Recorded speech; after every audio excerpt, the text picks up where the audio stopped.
All right, folks. We're going right into the legacy right here, folks. I'm gonna show you. Trying to fight the room up.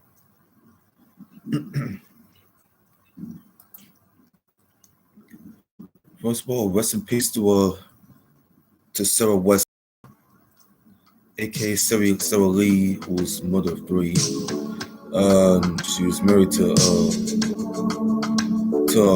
Corey Weston, who was also known in WWE, was formerly known as Wesley Blake. That's his wife. She died from a sinus infection. Previous Thursday. I checked up Bing, and I found out that she died from a sinus infection. She was 30 years old.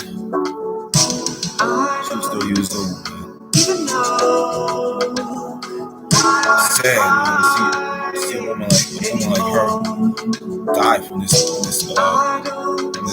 type of health problem.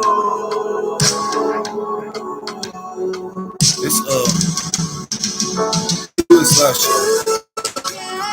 Oh yeah, last show here. This last show, man. I'm doing this based on my uncle Fabian Bryant Shawl. Okay, those photos have already been taken in July '94. I'm already going to tell you all about it. This was taken at Woodford Park. Okay, my dad used to go there. You know what I mean? I think it was a family reunion with all the families. All family, all the other families. You know, take a look at some moments of his birthday. Go do that now. Go do that now. Go do that now.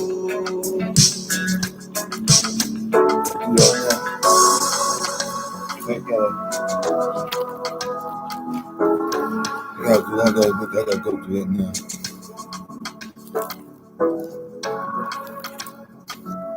I'll go do that now.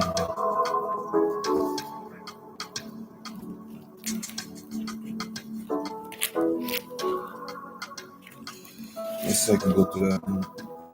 We got old photos here. Okay, this is for my uncle and one of my aunt in the early '90s. You know, they were over there. They cut my life into pieces. This is my last resort. Suffocation, no breathing. Don't fuck if I cut my own bleeding.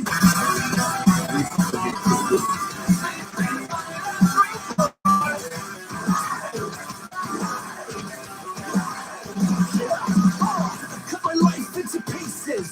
I've reached my last resort. Suffocation, no breathing. Don't give a fuck if I cut my own bleeding. Do you even care if I die bleeding? Would it be wrong, would it be right? If I took my life tonight, chances are that I might. Mutilation out of sight. And I contemplated suicide. Cause I losing my side, losing my mind. Wish somebody would tell me I'm fine. Losing my side, losing my mind. Wish somebody would tell me I'm fine.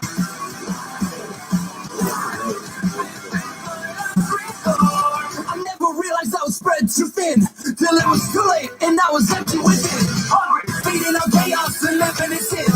Downward spiral, where do I begin? It all started when I lost my mother. No love for myself and no love from another. Searching to find a lover on a higher level. Fighting nothing but questions and devil. Cause I'm losing my sight, losing my mind. Wish somebody would tell me I'm fine. Losing my sight, losing my mind. Wish somebody would tell me I'm fine. Nothing's alright, nothing is fine. I'm ready, I'm trying.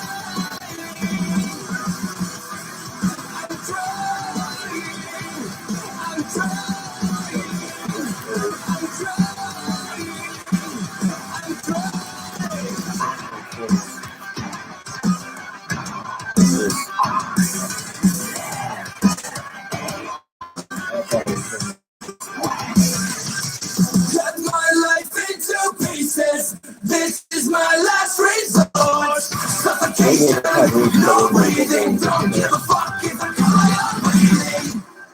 Cause I'm losing my sight. Losing my mind. I wish somebody would tell me I'm fine. Losing my sight. Got mine. Wish somebody would tell me I'm fine. Everything's alright. Nothing is fine.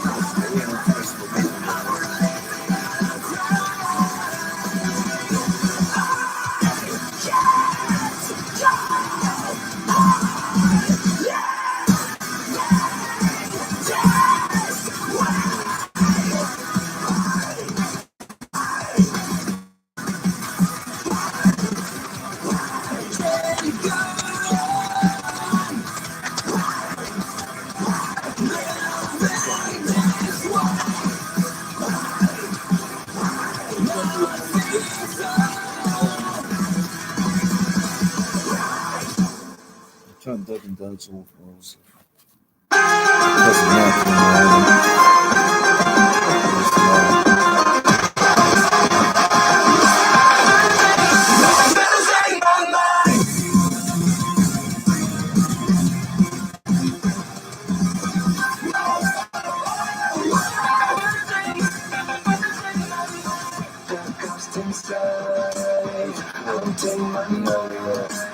It's what I've become without a sound. This is an endless night. I can't deny it. I can't just take it. I only know I feel to myself a dawn. I go to slow. This is Fabian Run away. Out of time. Find a place where I can never hide.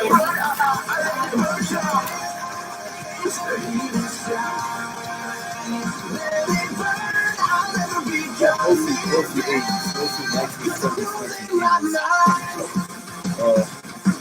mostly 1970s, 1980s, still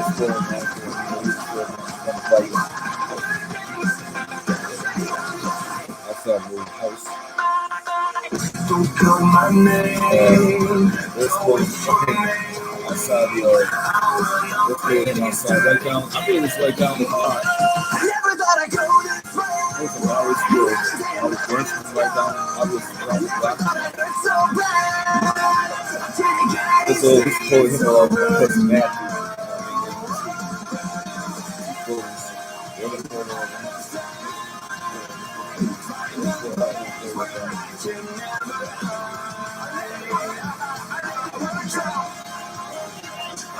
This whole goes with him. I go with him with a family member of one.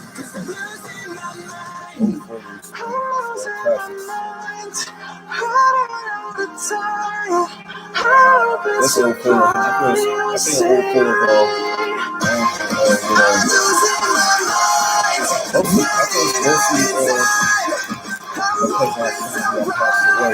photo that's my cousin I found y'all little passed away.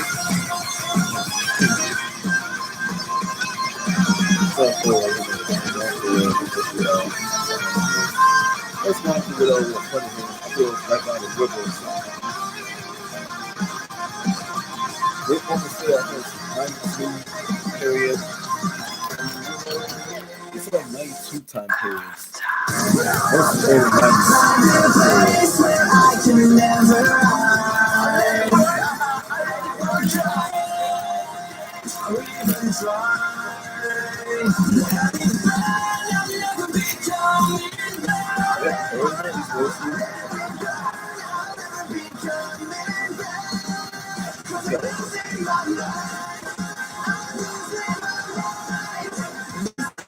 This is looks like this is 1998.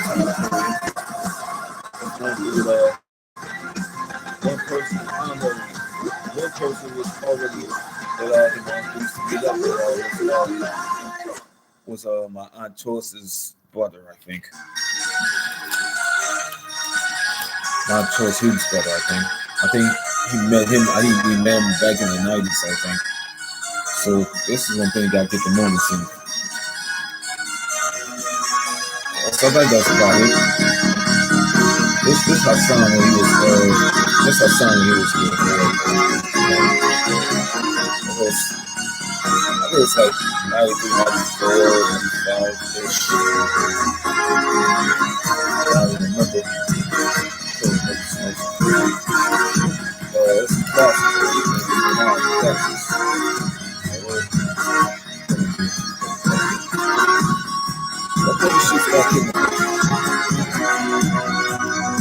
Let's go to the thing.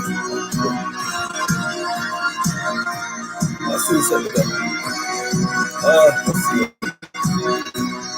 Hey, Bro JD, what you think about the Gunther versus Sheamus 2? What you think of that, man? I think they'll keep showing vignettes of the White Rabbit again. You want to elaborate on that?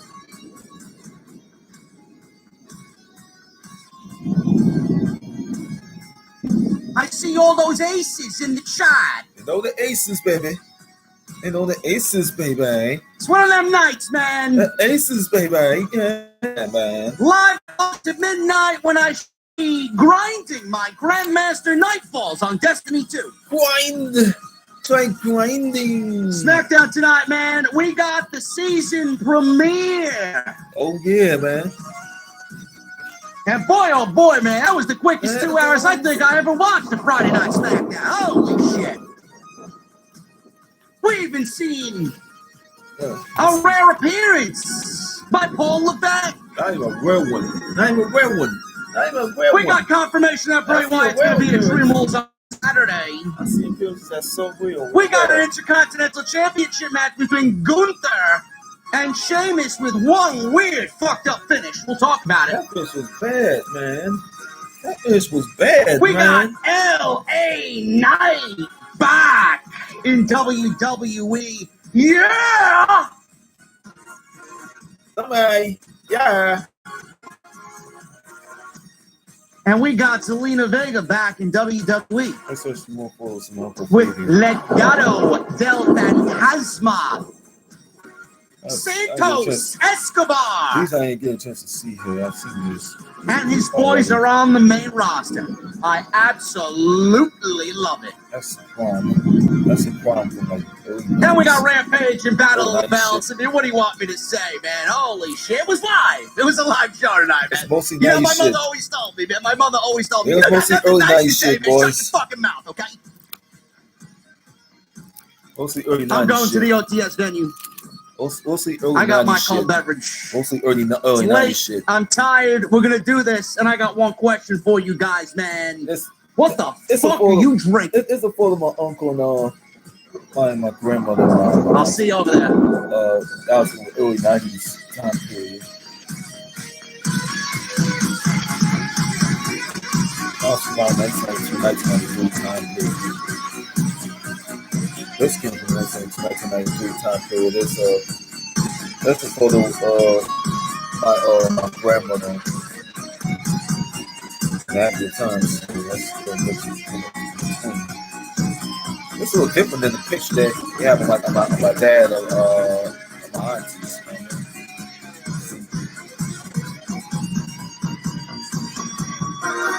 That's all kids. What else going up now? Bullshit you look at. That's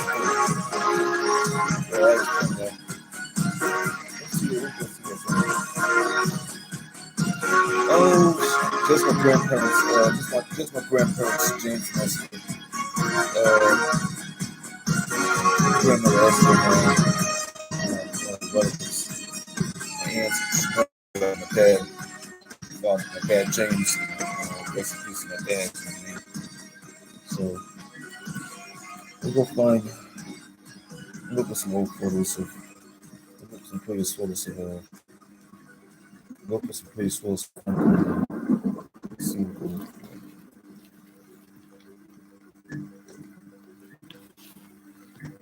Oh yeah, the July 1994. Why has Triple H been so picnic. successful? Why is Triple H running WWE better than Vince McMahon and Bruce Pritchard on Monday and Friday night? That's my uncle outside this place. Long-term booking. That's my uncle outside this place, you know. I feel it's him. I feel it's good. I feel it's mostly with Ali, Christina, or Tiara. Ali Tiara.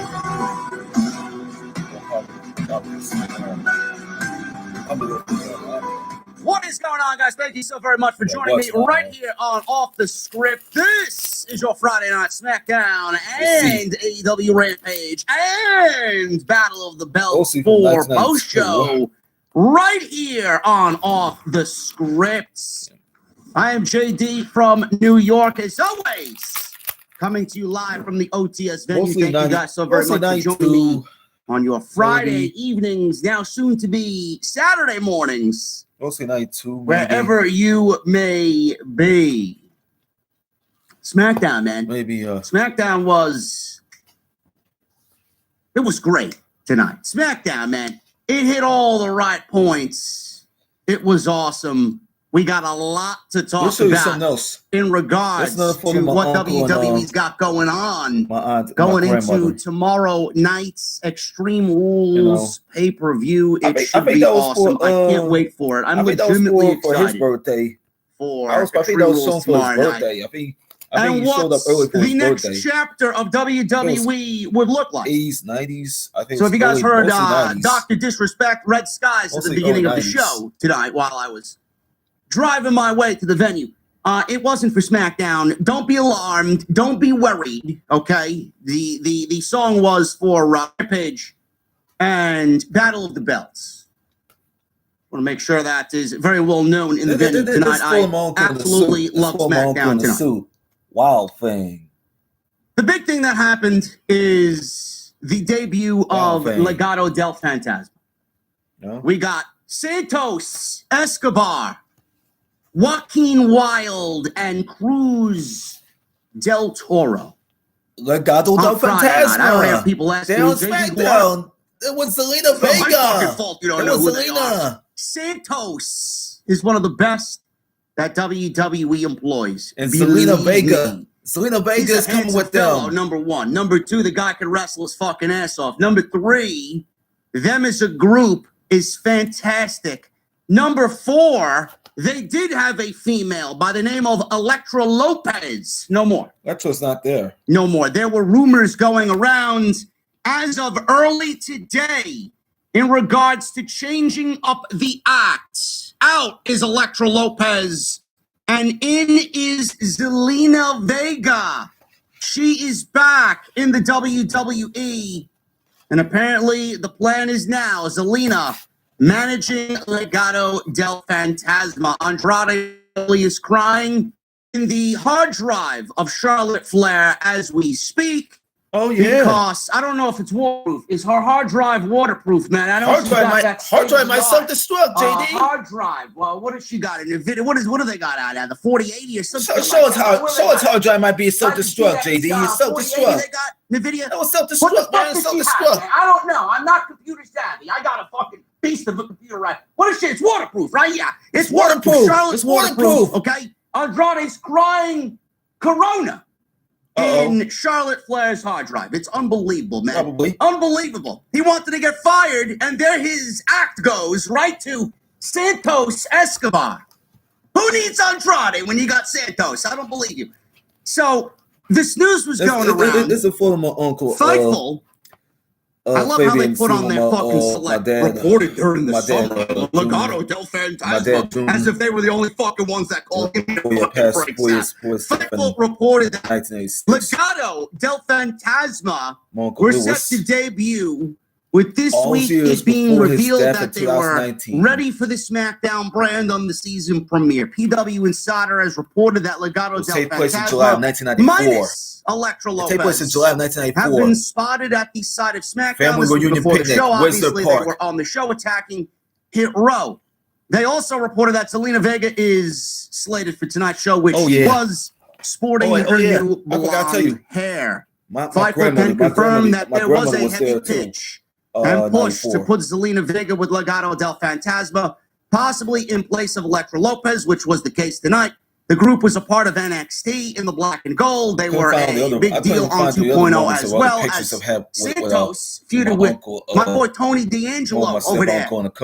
This obviously is a great change for Triple H and a great move for Friday Night SmackDown. The last picture you have here?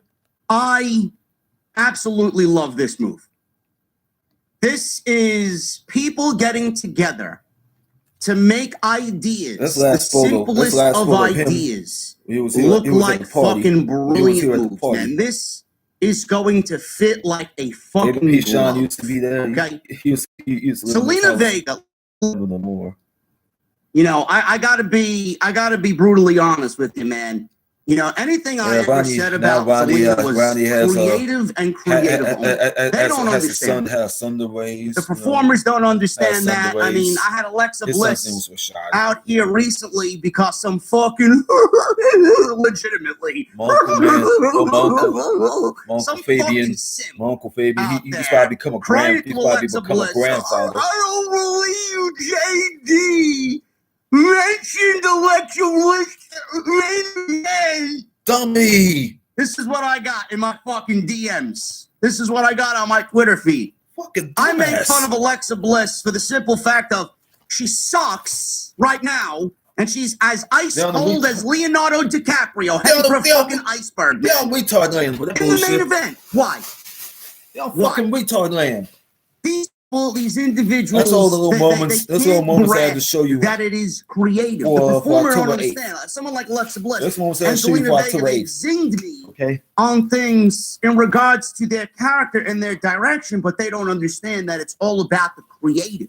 I don't fucking give a shit about any of these people and their personal lives. I care about what our audience is watching, and that is the show. Okay? I think this is and Andrade. Him and my intros. When they were in NXT, the pairing was absolutely fucking brilliant. Okay, you may not like Andrade, but she was absolutely fantastic in her role to get Andrade over. A little overdoing it with the interferences, but that's another topic for a different day.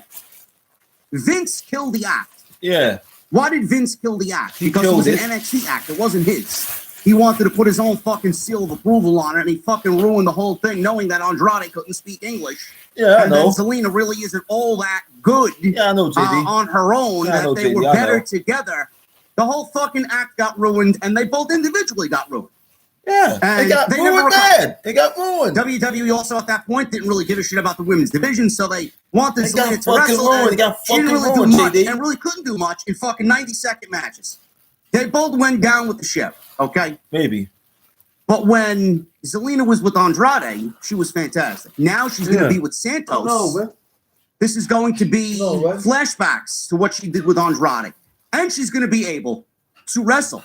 She's going to be able to wrestle. She's probably going to be involved, and it gives Legado an actual female performer that could go, because Elektra Lopez was not good in the ring. She was as green as fucking grass. So this move is absolutely brilliant. This is going to be fantastic. You guys don't know what you're getting Legado del Fantasma. You don't. They don't know. Santos is great. He is the... They don't fucking know. Honestly, you know, a lot of people are going to say, oh, he could be the next Eddie Guerrero. First of all, there's not going to be another Eddie Guerrero ever. Okay? No. But when Rey Mysterio inevitably retires, and WWE wants that demographic, and they want that luchador presence on the main roster, who do you think it's going to be? Legado. Who do you think it's going to be? It's going to be Santos. This is fantastic. They're shaping luchador in WWE for the future when Rey retires and Dominic really isn't going to be all that good to really carry that flag himself. I will say this, when all is said and done, we need a Rey Mysterio versus Santos Escobar feud before Rey Mysterio retires. That's all I know. I'm mentioning that right now that he's on the main roster. But what you guys are getting on SmackDown, if you don't know about him or know who he is or who they are, clearly you know who Zelina is. Zelina is a great promo. So just by that alone, if you don't know who they are, the casual audience doesn't know who they are, Zelina is going to get them over. Zelina is a very well-spoken woman. So with her being paired with somebody and a group of guys that isn't really known to the casual audience, they will be over before you can even blink. This is a fantastic move. This is what I want. This is exactly what I had hoped and desired when Vince McMahon went away. Why aren't the simplest things being done? Here we are, something so fucking simple, something that is going to get the most value out of everybody, and it's happening right before our very eyes. Why did they attack Hit Row is another question that I got. Well, they attacked Hit Row because Santos and Legado were feuding with Hit Row in NXT before they imploded the fucking brand and made it into the shithole that it is now with 2.0. It's still 2.0. Don't get it, twisted. It's still 2.0 with a fucking white and gold logo. That's all it is. But they were feuding as two factions on the brand. They were feuding, and they're just continuing that. And this is a great move. This is a great move. Picking up the pieces where Triple H kind of left them. He's going to do it the right way now. He's going to do it on the main roster. I love everything about this move.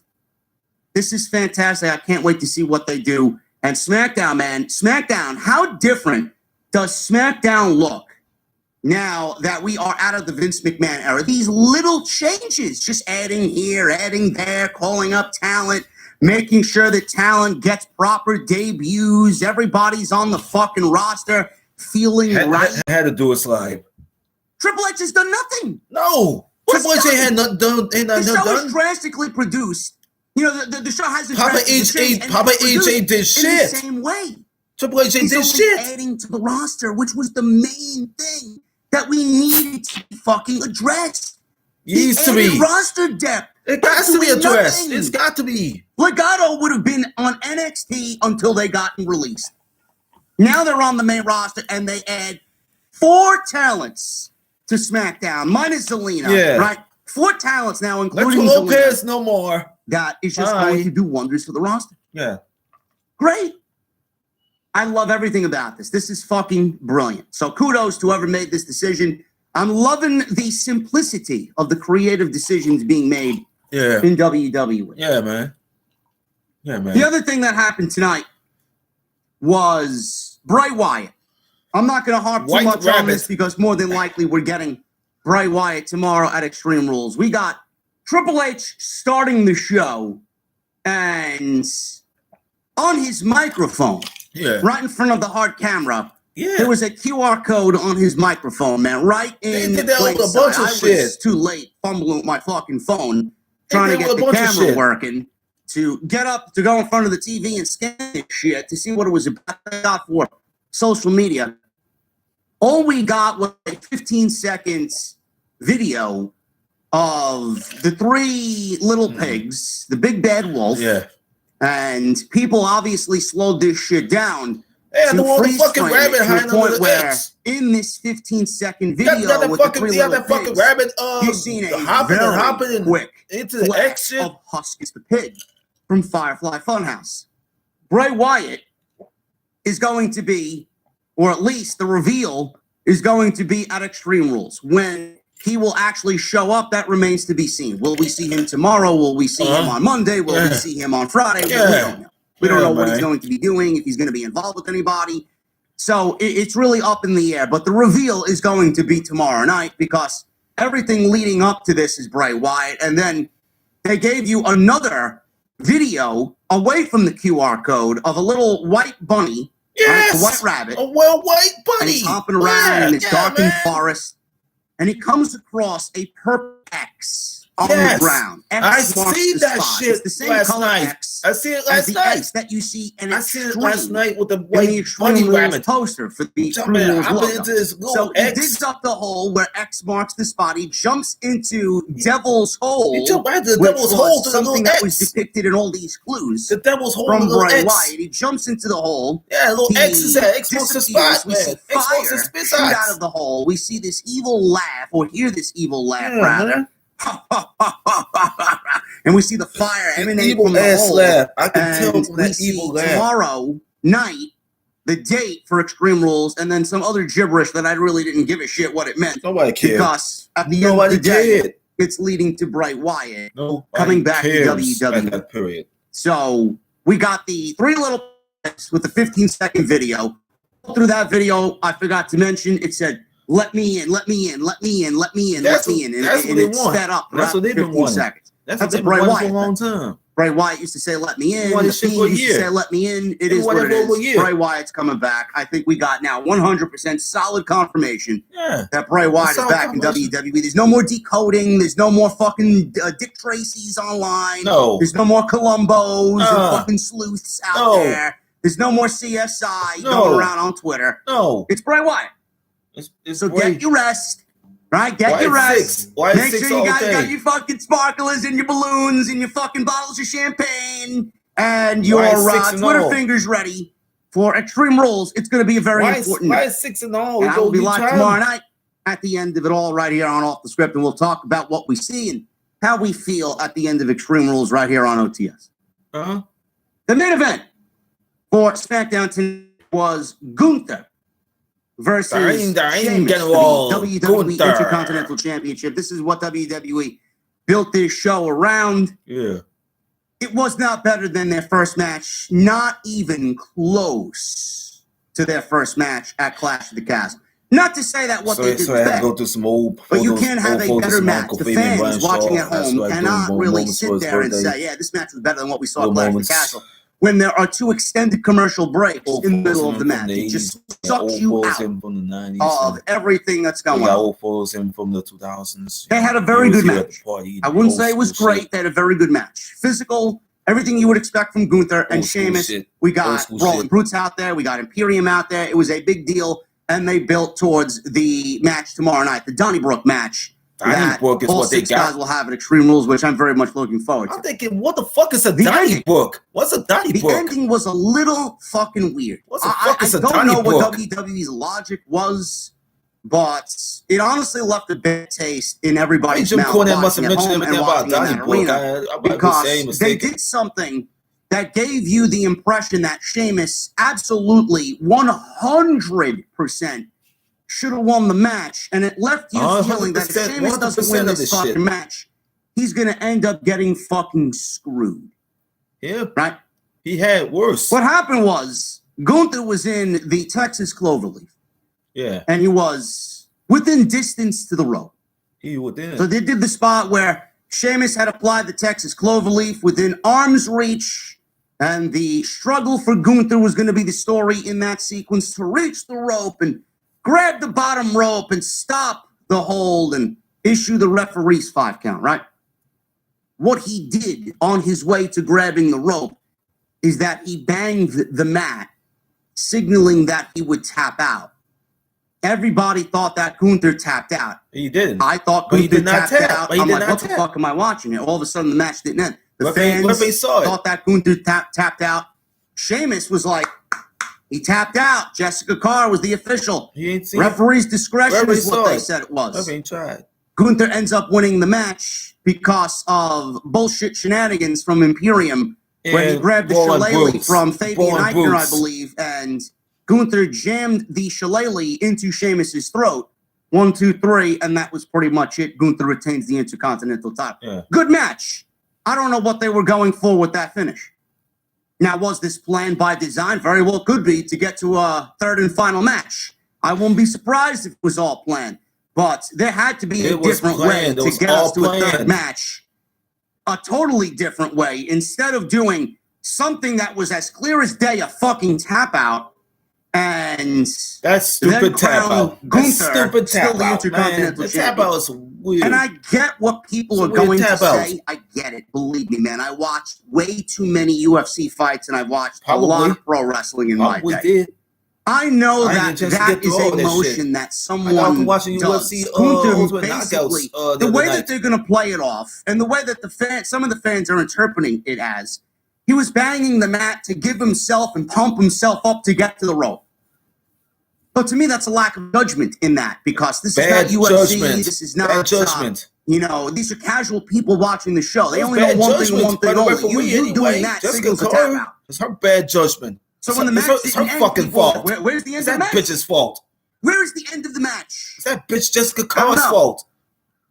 Gunther wins. He retained the Intercontinental title tonight, and we are looking at basically the Sheamus screw job here tonight with a third and final match looming. It got worse in now, I don't know where they do this match. I don't know how soon we get this match after tonight, but we got one match at Clash. We got one match tonight for the season premiere. When do we do the next match? Crown Jewel is coming up. Do we do it at Crown Jewel? Obviously, we have the Donnybrook match first for the Extreme Rules. Then we have Crown Jewel. Then we have Survivor Series. What are we doing? Fuck it. I'll watch a post show tomorrow. I don't give a fuck. May not be until post show, man. I don't give a fuck. The fact that WWE is giving us a third and final match, hopefully, fuck the Saints game, well before WrestleMania, is a little concerning. Because Gunther right now has beaten Sheamus twice. I think we ride that out as long as we can and have Sheamus build himself back up here, and we wait till WrestleMania. If it's possible, it's 3 taps for a tap out. A lot of people don't know that. I just get too emotional. A lot of people don't know that. I get too emotional during a lot of people looked at that and said, hey, it's a tap out. You got this stupid minister. You're good luck telling that and describing that situation to this man. They only know one thing. Everybody in that arena thought that Sheamus had won the Intercontinental. That's a holy matrimony. Yeah, do we do it in 2023? Do we wait? Can WWE wait? Can they hold off on this till Royal Rumble? Can they go all these months and wait till WrestleMania? I don't know. I don't know. That man and his daughter. I'm going to give you guys my opinion on it. I think we've seen the rest of that bastard minister. Similarity between this match and what we saw minister. Officiate the fucking thing. I think there's going to have to be time in between before we get these guys back in the ring. I say, yeah. We do match number 3. Otherwise, all 3 matches are going to look terribly similar. And I would not want that because this feud has been fucking great. And I don't want to see it go down some path where it's like, the first match was great and then it kind of declined. We got to try and keep the momentum of this going. Asshole. And if we do another match, I feel like it's going to look too similar to everything else that teenagers. That's illegal. That's my take on that. In America. Other than that, I thought SmackDown was very newsworthy. We're going to talk about we're going to talk about Jey Uso, Logan Paul, Roman Reigns. Solo Sikoa wrestled Ricochet tonight, which I thought was a very good match. Teenagers. And we got the New Day throwing their names into the Bloodline hat.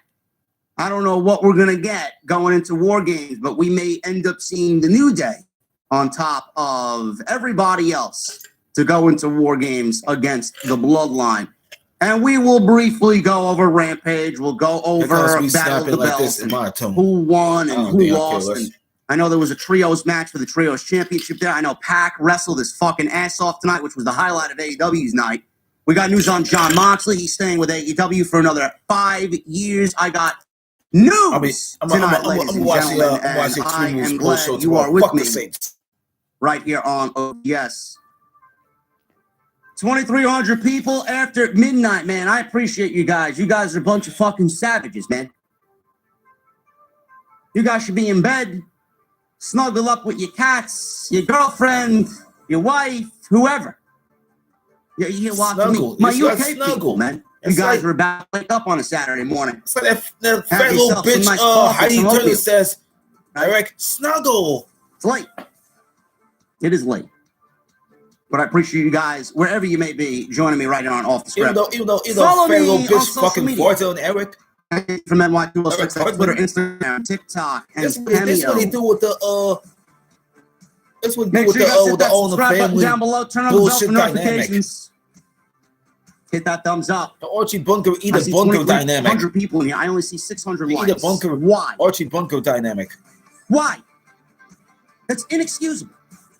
I need 1,000 likes minimum on tonight's SmackDown post show. 1,000 likes minimum. Give him 1,000 likes minimum. I'm doing this for you guys late.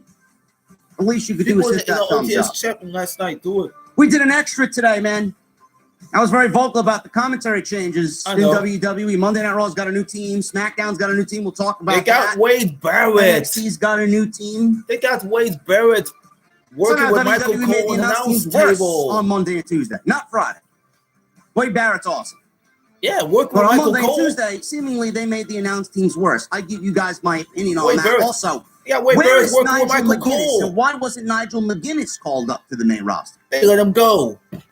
That man is a great color commentator. They let Nigel McGuinness go. I go over. AEW had to sign him quick. Extra, it's on the homepage. Go and check that out. AEW will sign Nigel McGuinness quick. Tonight's show sponsored by Honey.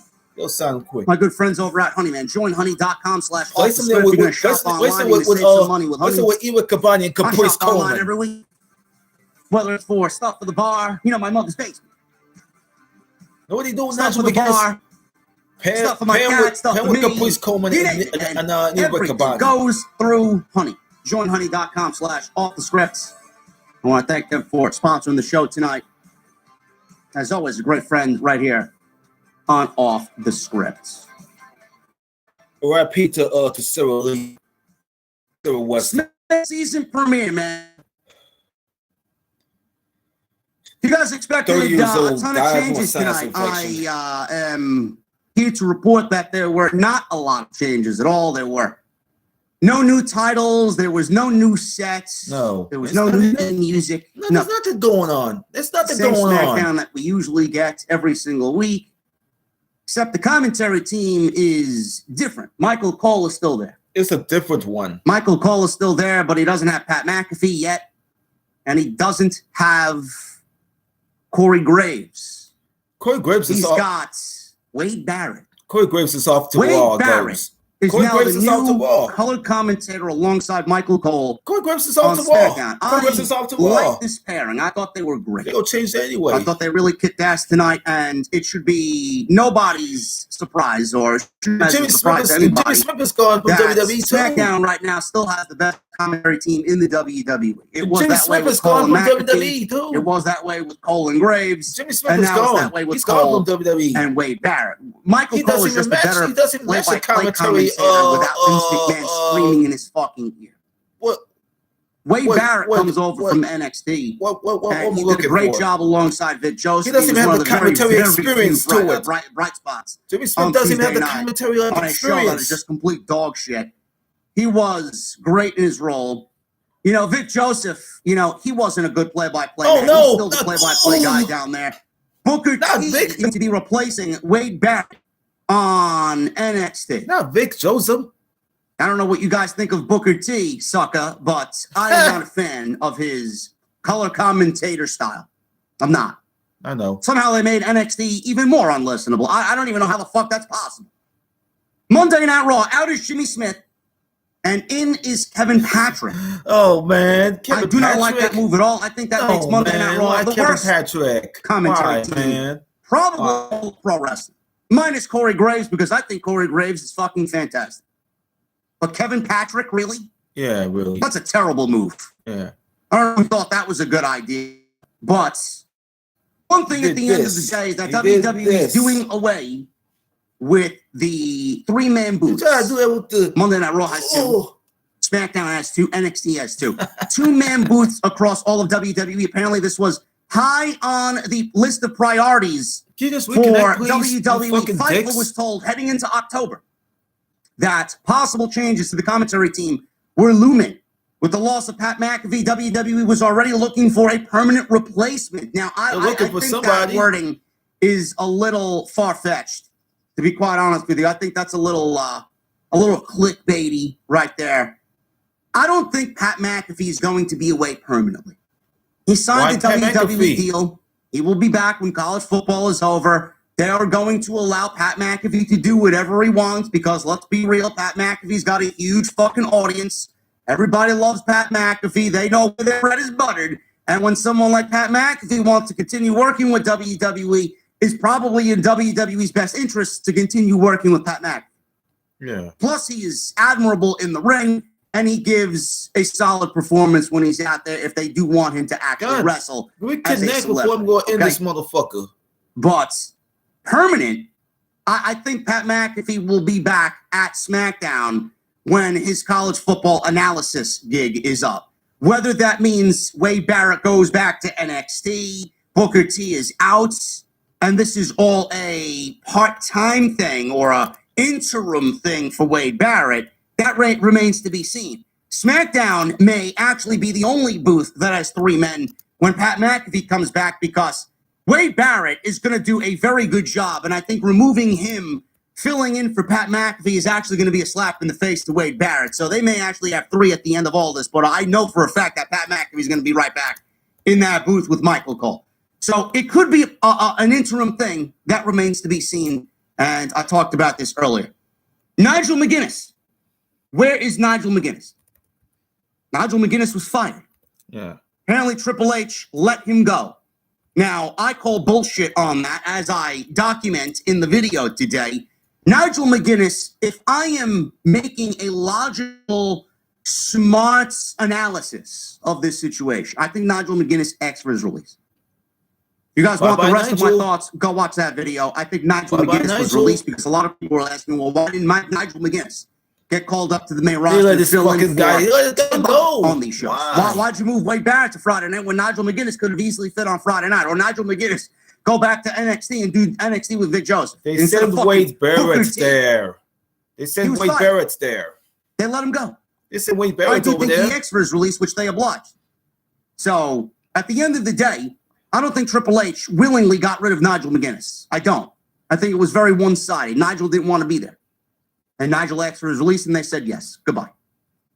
So go and check that out. But Monday Night Raw, man, I got to listen to Kevin Patrick for 3 fucking hours.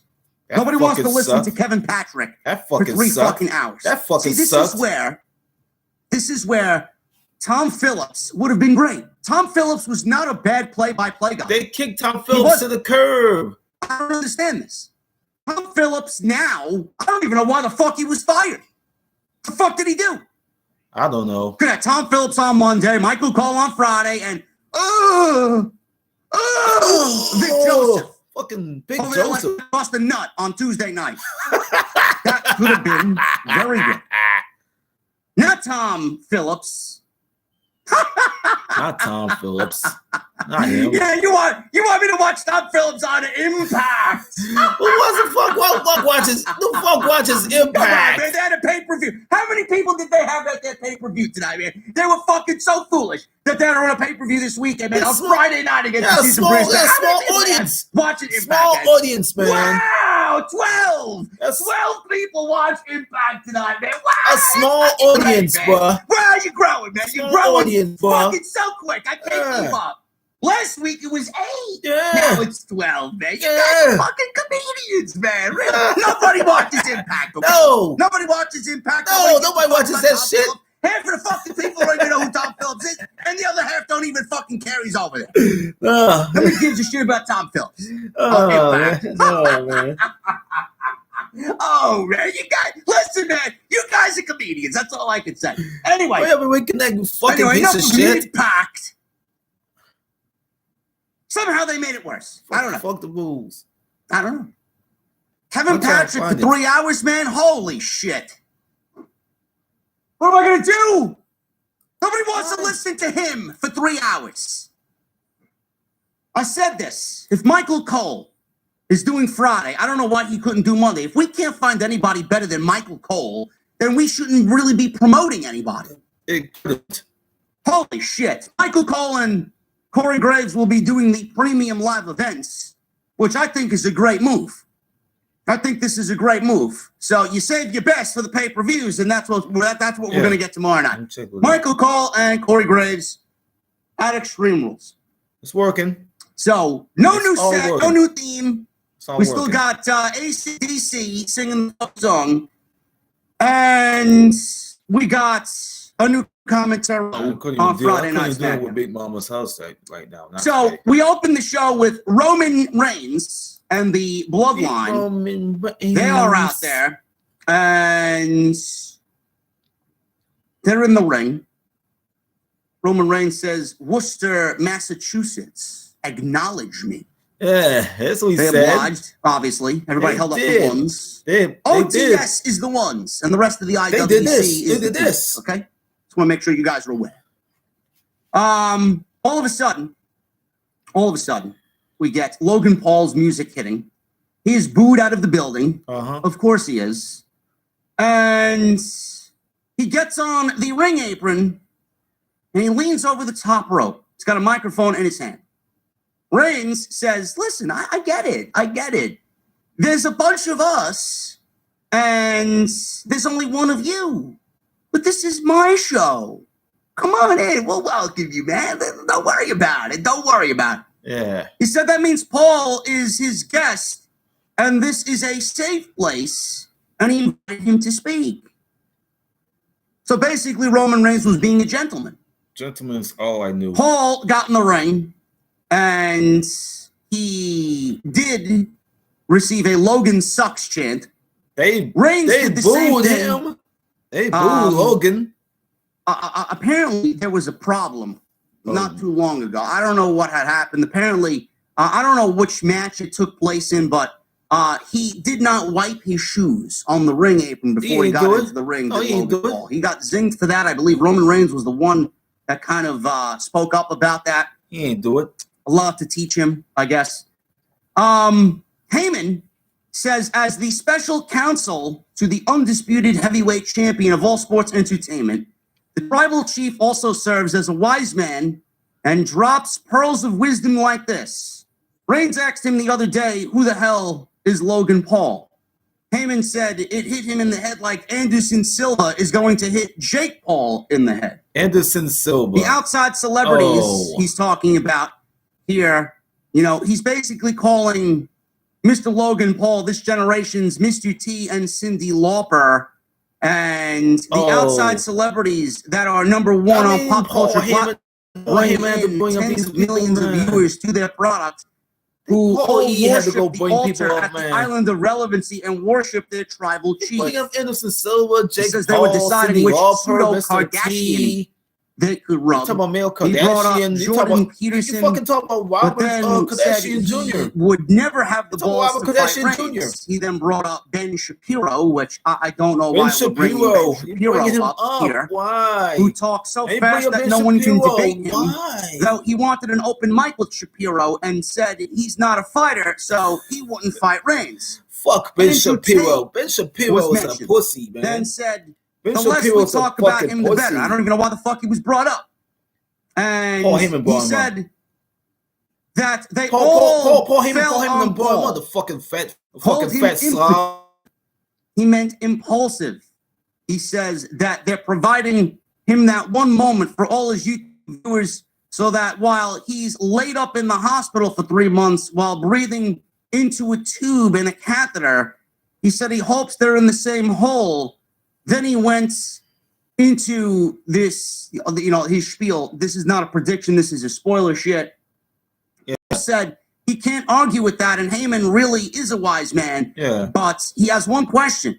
He asks when Heyman says he's going to get smashed by the tribal chief, do you really mean Reigns or Jey Uso? So Uso was very upset and was screaming at Logan Paul as Jimmy tried to hold him back. They yelled at each other off the microphone and said Paul can't tell the difference. Reigns looked over at Jey, calmed him down, and he fell back into line. He calmed down, looking intimidating at Jey Uso. Sami Zayn then jumped in, and he tried to calm things down a little bit. As soon as he got on the microphone, he got a huge Sami chant and a huge ovation. Sami Zayn is incredibly over, even more over every week that goes by.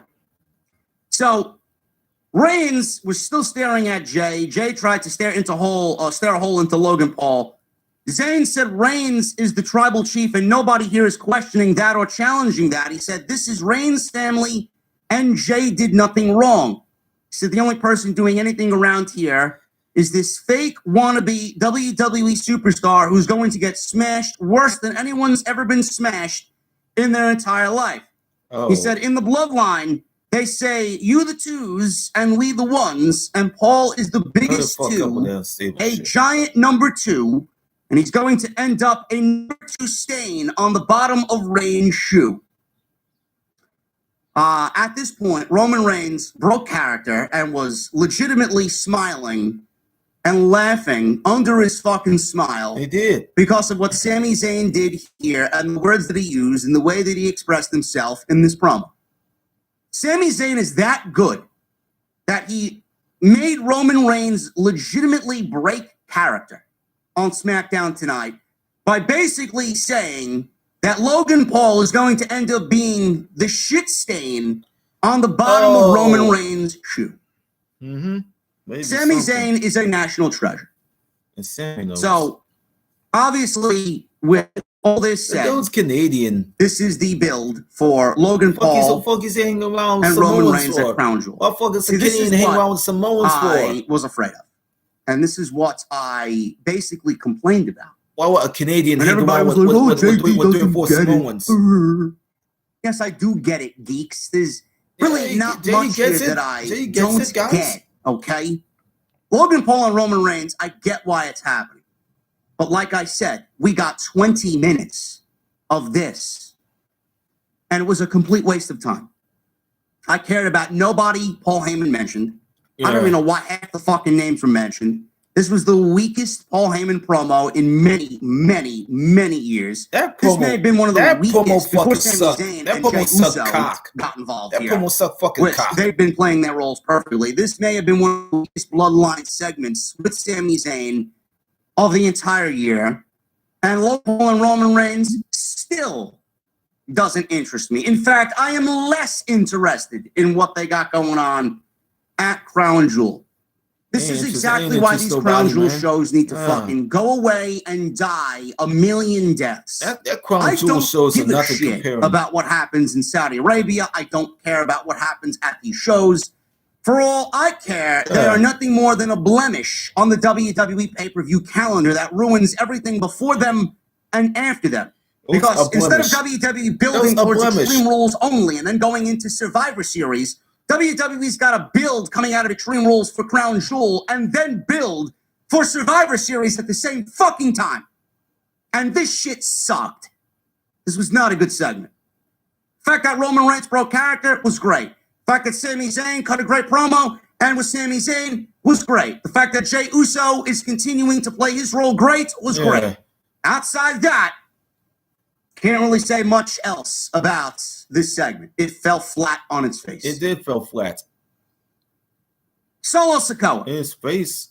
On his face. Reason why this opened the show is that we got Solo and Ricochet in the opening match. Solo beat Ricochet. And this was very good between these two here on Friday Night SmackDown. Ricochet has been getting a lot of play on Friday Night SmackDown, and that is because he is a Paul Levesque guy. So I have absolutely no problem with that. Solo Sikoa is getting very, very comfortable on the main roster. And I think he's pretty much held it down since he's gotten the call up on Friday night. And I'm glad that he's really making strides on the main roster like we all expected him to. Yeah. I mean, he should. He's with the Usos and Roman Reigns. He could have been. So Solo beats Ricochet here. Went about 8 minutes to open the show. That's That a good match. It was mildly paced. That's Uso's little Lots brother. of high-flying stuff here. Cool finish. Yeah. Ricochet has looked strong even in defeat. Sikoa jumped Ricochet right at the top with the bell ringing. He had an early advantage. Ricochet quickly recovered it, a dive out to the floor. Solo was frustrated, grabbed the chair. Referee took it away. Sikoa briefly took over, but Ricochet fought back. Yeah. He went for a springboard. Sikoa cut him off with a big right hand. Maybe. Ricochet landed hard on the back of his neck. Always selling his Ricochet. Great thing to see. Back from a small commercial break, Sikoa was in control. Ricochet started to make a babyface comeback. He caught Sikoa with a Hurricane Rana, big jumping knee, followed it up with a springboard drop kick and a super kick. We go to the finish. Ricochet went for the 450.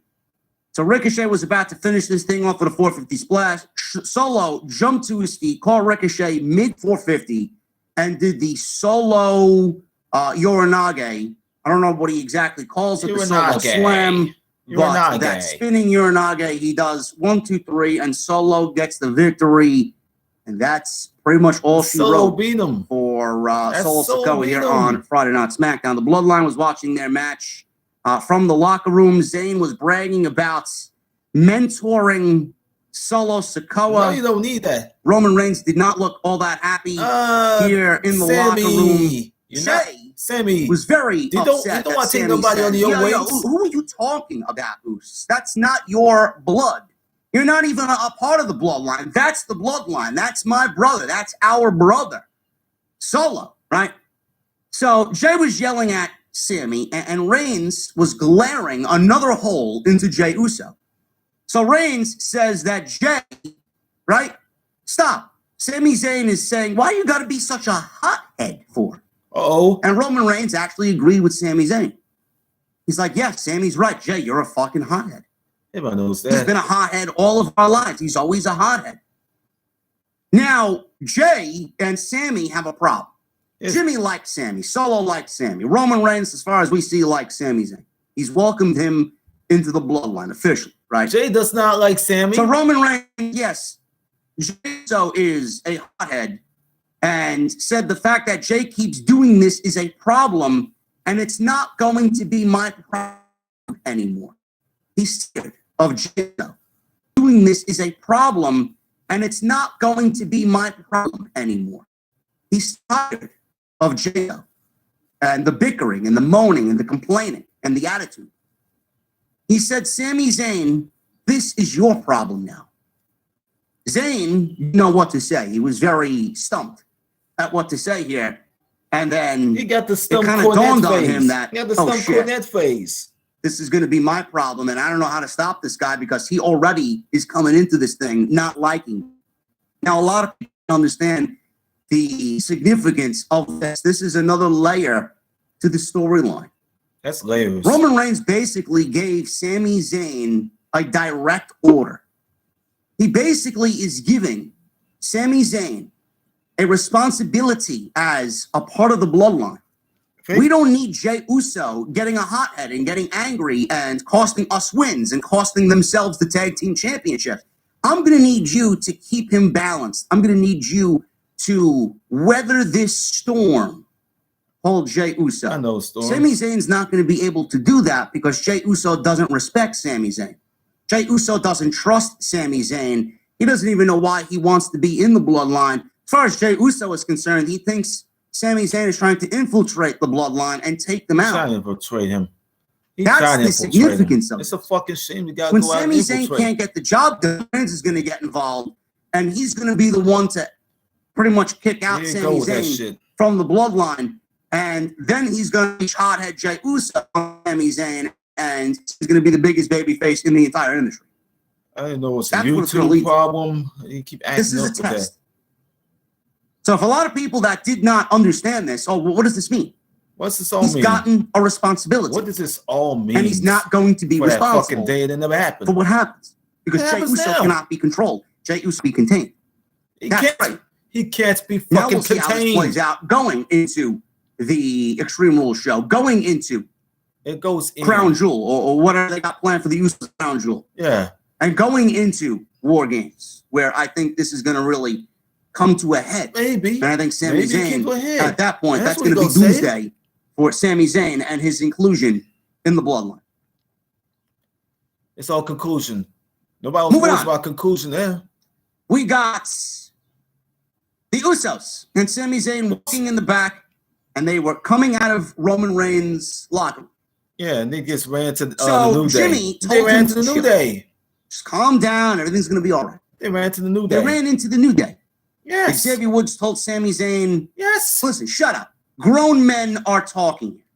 Kofi says that Jay went from main event Jay to having two caddies with Roman Reigns and now Zayn.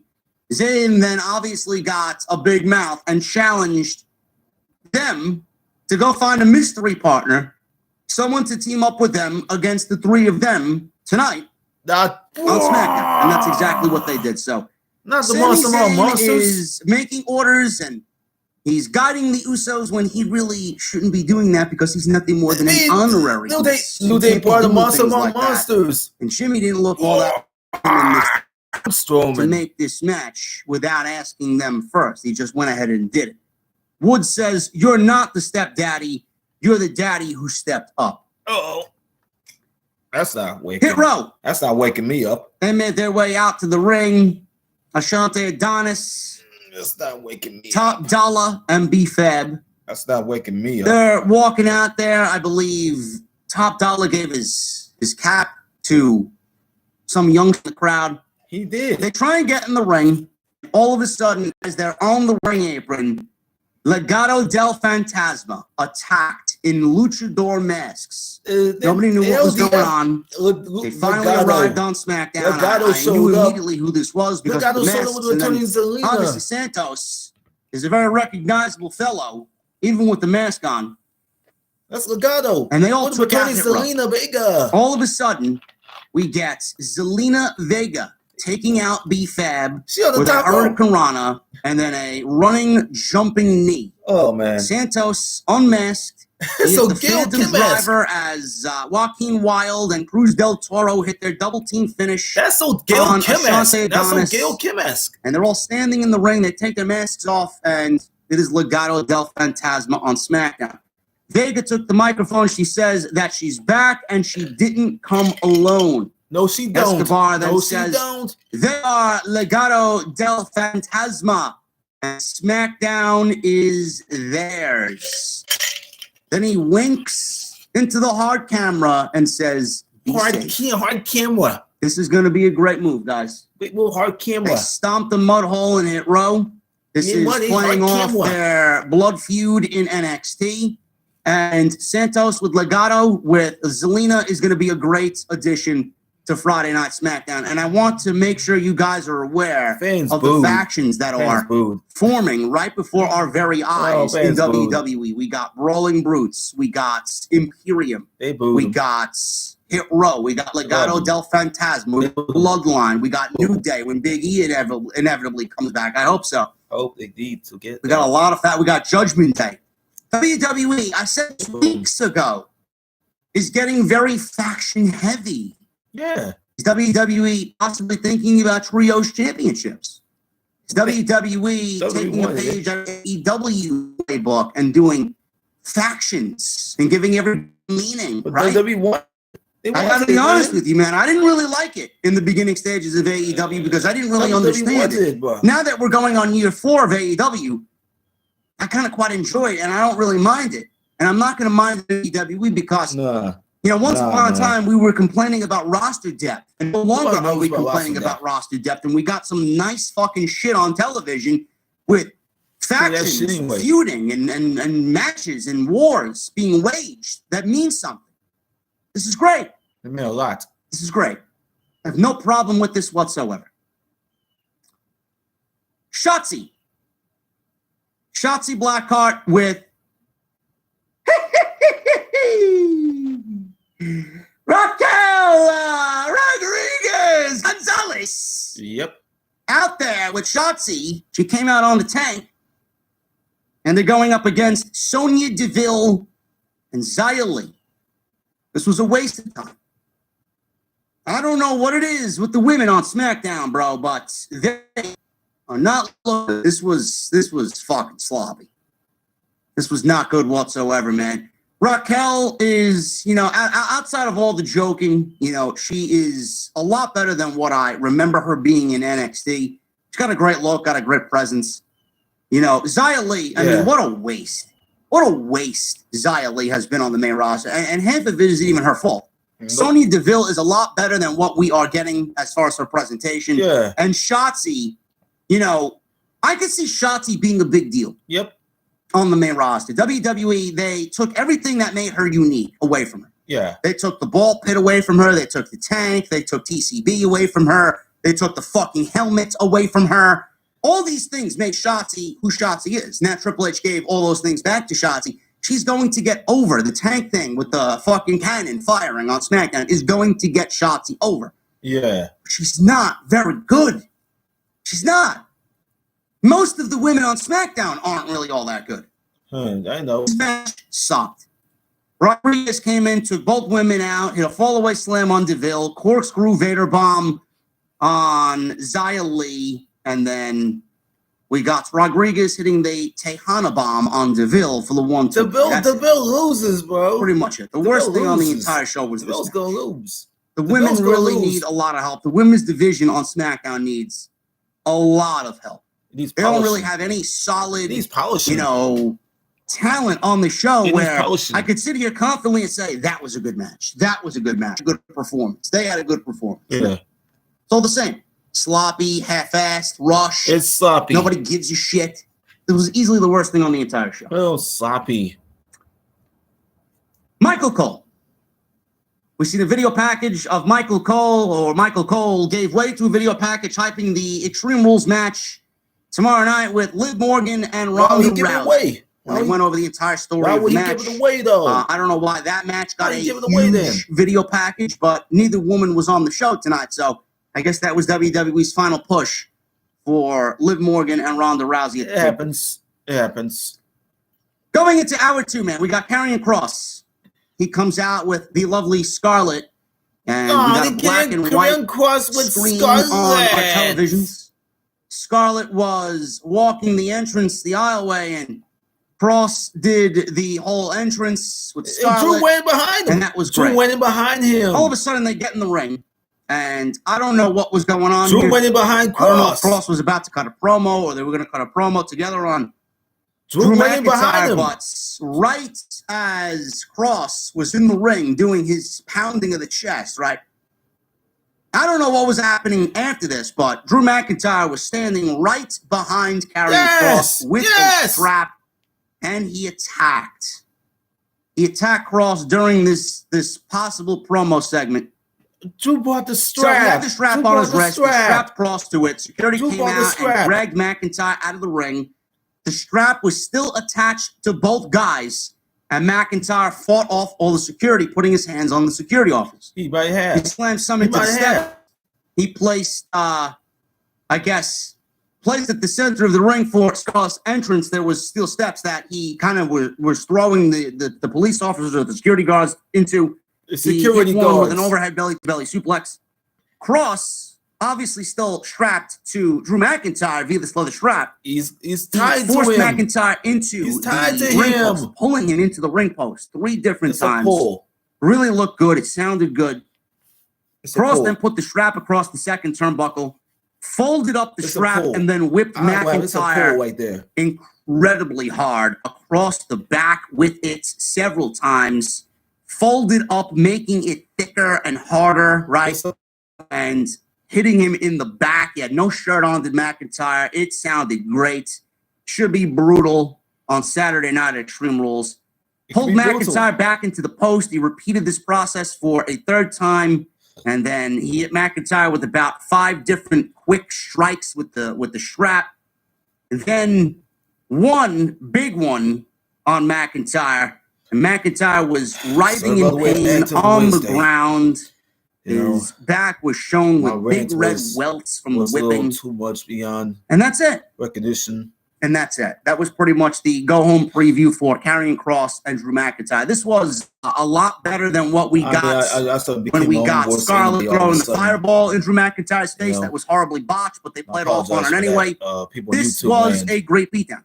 This was a great beatdown. Now, what worries me is Drew McIntyre and Karrion Kross had a very similar thing happen last week, where Kross choked out McIntyre, and we got him laying in the middle of the ring. I believe that was last week. Well, not last week, it was the week before that. But we got that happening, and it looks like Karrion Kross has gotten the one-up on Drew McIntyre. Now, I don't think that Kross is going to end up losing this match, because realistically, this is his first big-time match in his return, his second go-around in WWE. Why would you have him lose the match, his first match in WWE?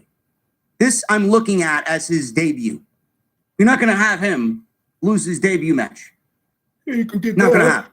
And I will say this. This is the most important thing that I really want to get across to everybody listening.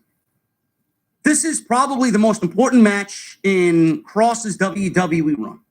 Probably. Out of everything he did in NXT and out of everything he's done so far on the main roster, this is his most important match in WWE. This is going to be a huge test for Karrion Kross. I could see Karrion Kross being a very polarizing figure. Some people like him. Some people like the act. They think it's great. They think it's unique. They think he plays it real well. Scarlett fits the act. They love the theme. They love the entrance. They love everything. Respectful weight to Karrion Kross, because I know for a fucking fact that they're going to have a fantastic match tomorrow night. Because I can't see how you have a match with no rules with 2 of these guys like this. These 2 guys, and it end up being a shit match. It's not going to happen. It's always some It's type physically of match. impossible for it to happen. You are going to enjoy what they bring to the table tomorrow night. But still, at the end of the day, it is going to be a true test for Karrion Kross. Yeah. Is he going to pass the test? Is he going to show everybody exactly how he is, who he is? Does he live up to the character that we've seen presented on WWE television so far? Is he going to excite the crowd? Is he going to be able to maintain that crowd and that audience watching the show? Are they going to be excited to see what they do? And that's only part one of the test. He's going to have to continue doing that with every other person he's in the ring with. Drew McIntyre, listen, Drew McIntyre doesn't have bad matches, okay? Drew McIntyre is one of the faces of this company. Drew McIntyre is excellent at what he does. He's gone in there and wrestled everybody and has had a great match with everybody, from Orton to Bobby Lashley to Austin Theory to Kevin Owens. You name it. You name it. Drew McIntyre doesn't have bad matches. You may think Drew McIntyre is just as boring as Karrion Kross, but at the end of the day, I think everybody can agree with me that Drew McIntyre doesn't have bad matches. If Karrion Kross has a bad match with Drew McIntyre, then we have a fucking problem. Yep. It's not going to be Drew McIntyre's fault. That's why I say this is a test. A big one. If Karrion Kross can have a good match with Drew McIntyre, it is not going to be blamed on Drew McIntyre at all. So make sure you guys keep a clear eye on that. Yeah. It's going to be a very telling situation come the end of Extreme Rules. Probably at the end they'll try. We got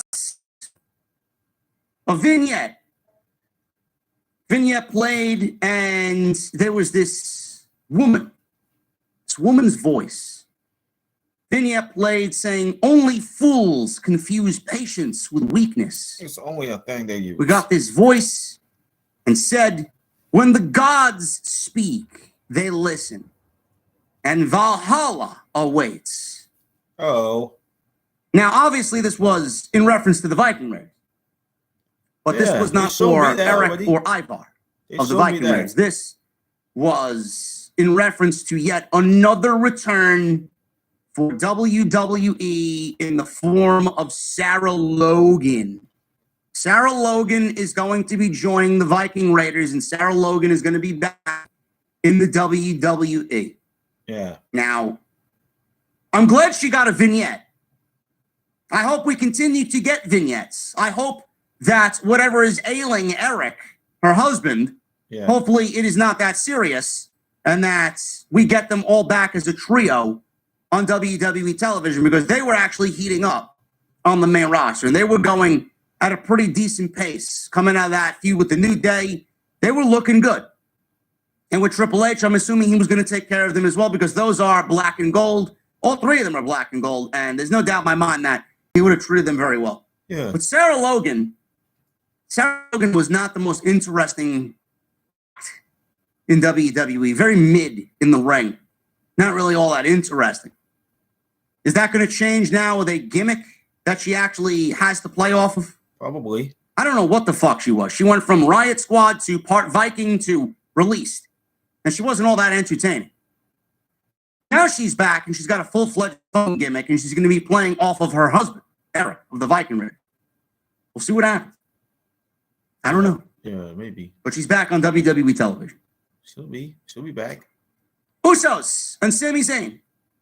They got up into the ring, and they were about to go up against the New Day, Kofi Kingston and Xavier Woods, and their mystery partner was Braun Strowman. War. The monster of all monsters is teaming with the New Day. I said, oh, there he is. There he is. Yeah. Braun Strowman is putting his name into many different on WWE television. First, he's going at it with Alpha Academy. Now he's teaming with the New Day. And he is a SmackDown talent. Alpha Academy is a Raw talent, right? Or Raw talent. So I don't know why he's continuing to show up on Monday when he's a Friday night talent. I think, when Triple H sets these rosters up the way he wants, I think everybody should stick to their own fucking brand. There's no need to be dipping into the other roster's fucking talent pool. Dip their toe into the ink way too much. On Monday or Friday. That's what they'll do. They'll dip their toe into the ink. No longer need it. The more we add, the less we're going to need to do that. They'll dip their toe in the ink way too But Braun quick. Strowman here is teaming up with the New Day against the Bloodline. When War Games was announced, I said Braun Strowman would be a perfect partner for whichever babyface team is going up against the Bloodline. Yeah. We could see the Usos, obviously, with Sami Zayn and Roman Reigns and Solo Sikoa, the 5 of the Bloodline, go up against basically anybody. First, it was Kevin Owens. I don't know where Kevin Owens is going to fit into this or what he's going to be doing at Survivor Series, but he may not even be factoring into the Bloodline stuff. I thought he was. I thought it was a shoo-in. He's got this thing going on right now with Austin Theory and Alpha Academy and Johnny Gargano. I don't know what's going on there. It's a little too early to tell. Yeah. Kevin Owens could be in War Games. Drew McIntyre could be in War Games. This entire team could be led by Drew McIntyre at the end of all of it. We don't know. But I said Street Profits, a mixture of Street Profits, Drew McIntyre, maybe a Kevin Owens, Braun Strowman, right? I always included Braun Strowman in that. Yeah. Braun Strowman against the Bloodline, Braun Strowman with Roman Reigns, Braun Strowman in War Games. I mean, it just makes sense. It just makes sense. On the other hand, Braun Strowman, we don't really know what Braun Strowman's going to be doing come Extreme Rules. Braun Strowman may be involved with Bray Wyatt, for all we fucking know. I have no clue. I have no idea. So it's going to be another interesting thing to see play out, and the pieces to all these puzzles will be a little bit more clear come Extreme Rules. But Braun Strowman is the partner of the New Day, and this was a fun little match here. We got Sami Zayn trying his best to cause a distraction here so Jay could interfere in the match as the illegal man. The Bloodline took over, isolated Kingston on their side of the ring. Obviously, Braun Strowman didn't really come in until the end of the match and caused chaos. Yeah, of course. So they were loud, we want Braun, we want Braun. Sami Zayn was firmly in control when Jay tagged himself in. He slapped Sami Zayn hard on the back for a tag, which offended Sami Zayn. What the fuck are you doing, Oos? Jimmy tagged Zayn back into the ring to a faint Sammy chant from the crowd in Worcester. Zayn and Jay briefly worked together. They started arguing all over again. Kingston took advantage of this. Strowman got the hot tag. He cleared the ring and splashed Jimmy in the corner. Strowman followed with a chokeslam. Jay and Sami Zayn once again arguing on the outside down in front of the commentary table. Strowman noticed. He did the around the ring, and he plowed into both guys, tackling them into the announce desk. Jay Cole knocked him down. Woods and Kingston then hit the backbreaker double foot stomp combo on Jimmy for the 1-2-3. So that was pretty much it. Again, I don't know where Braun Strowman's going to fit into all this, but he was paired up with the New Day on tonight's show against the Bloodline for a specific reason, and it wasn't only because it's Braun Strowman and the crowd loves Braun Strowman. I think there's a bigger plan in place here, and I do think Braun Strowman is going to be battling the Bloodline along the way, going through Extreme Rules, going through Crown Jewel, and leading into War Games. That is my prediction. Drink to death. Drink to death. Max Dupree. Let's talk about Max Dupree, bro. Yeah. Max Dupree does not want to be called Max Dupree anymore. Maxine Dupree was backstage yelling at Max Dupree because he laid out Mansoir and Masse of the maximum male model. He's done his He laid them out. He's done his Max Dupree. So back to being she called him Max. Don't call me Max. I'm not Max. You guys can call me L.A. Knight. Crowd actually popped for L.A. Knight in Worcester, Massachusetts. Everybody knows L.A. Knight. L.A. Knight's awesome. He has his blue jacket on. He's wrestling next week as L.A. Knight. He's wrestling Mansoir of the Maximum Male Models next week. L.A. Knight is back. And somewhere Bruce Pritchard is scratching his head. Why? This wasn't what Vince McMahon wanted. What did Triple H do? He omitted one from the Maximum Male Models and gave us LA Knight back. Instead of having a more than comparable wrestler in LA Knight, instead of using him as an in-ring aspect, a pro wrestler who can get over in any fucking aspect you want him to. Heel, he'll do it. Babyface, he'll do it. Tweener, he'll do it. Instead of using him as a wrestler, Bruce Pritchard thought it was a good idea to hide LA Knight's talents and keep him as a fucking manager and a mouthpiece for Maximum Male Models with a gimmick that was better after week 1. And this is where I love the internet wrestling community, man. For everybody that loved that debut of MMM, right? Oh, I love it. I love it. It's great. Blah, blah, blah, blah, blah, blah, blah, right? Garbage. All these people, LA Knight, really? Maximum Male Models are fucking garbage. And the fucking no IQs and all these other fucking geeks in the community. Nobody was saying it at all except us.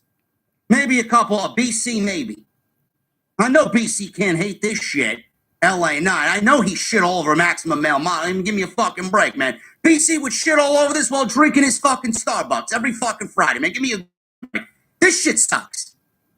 This shit is fucking miserable. It was miserable from day one. The only reason why I said I enjoyed it was because it was so fucking bad, I couldn't turn my fucking head away from it.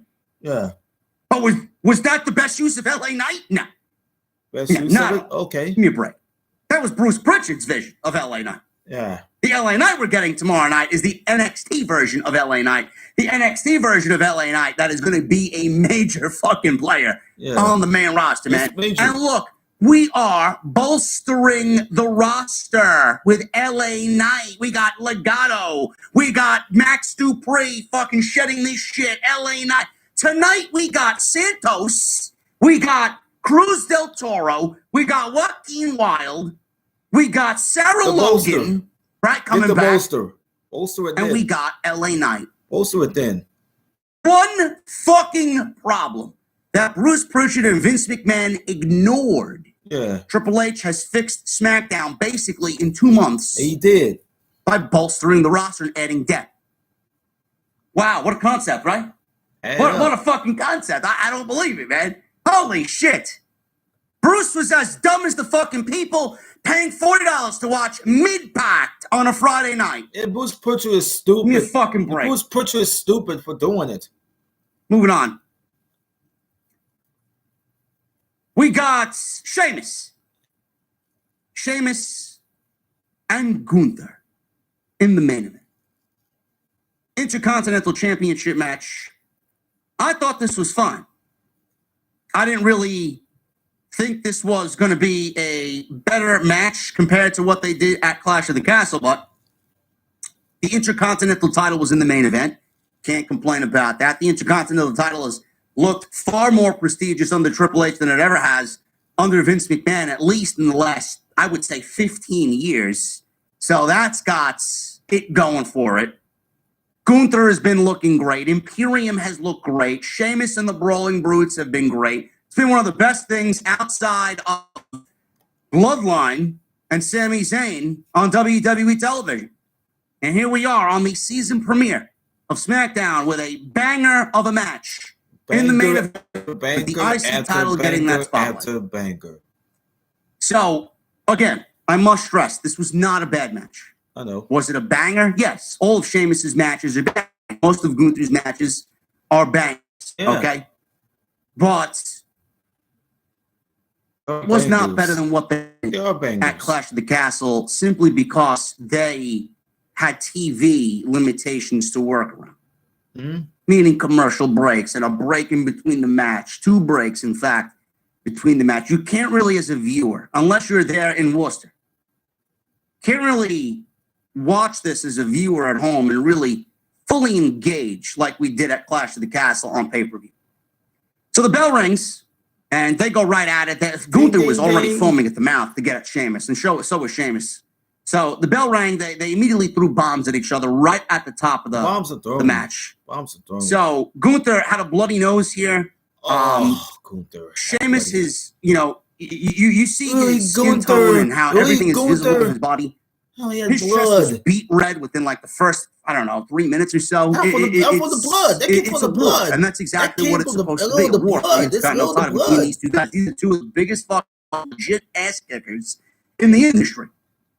So there was the bell. They wasted no time. Trading hard chops, clothesline. Sheamus threw Gunther out of the ring, tossed him around, threw Gunther into the barricade repeatedly. They did take 2 commercial breaks in this thing. They took 2. They took 2. Came back from the first break, and Gunther was in control.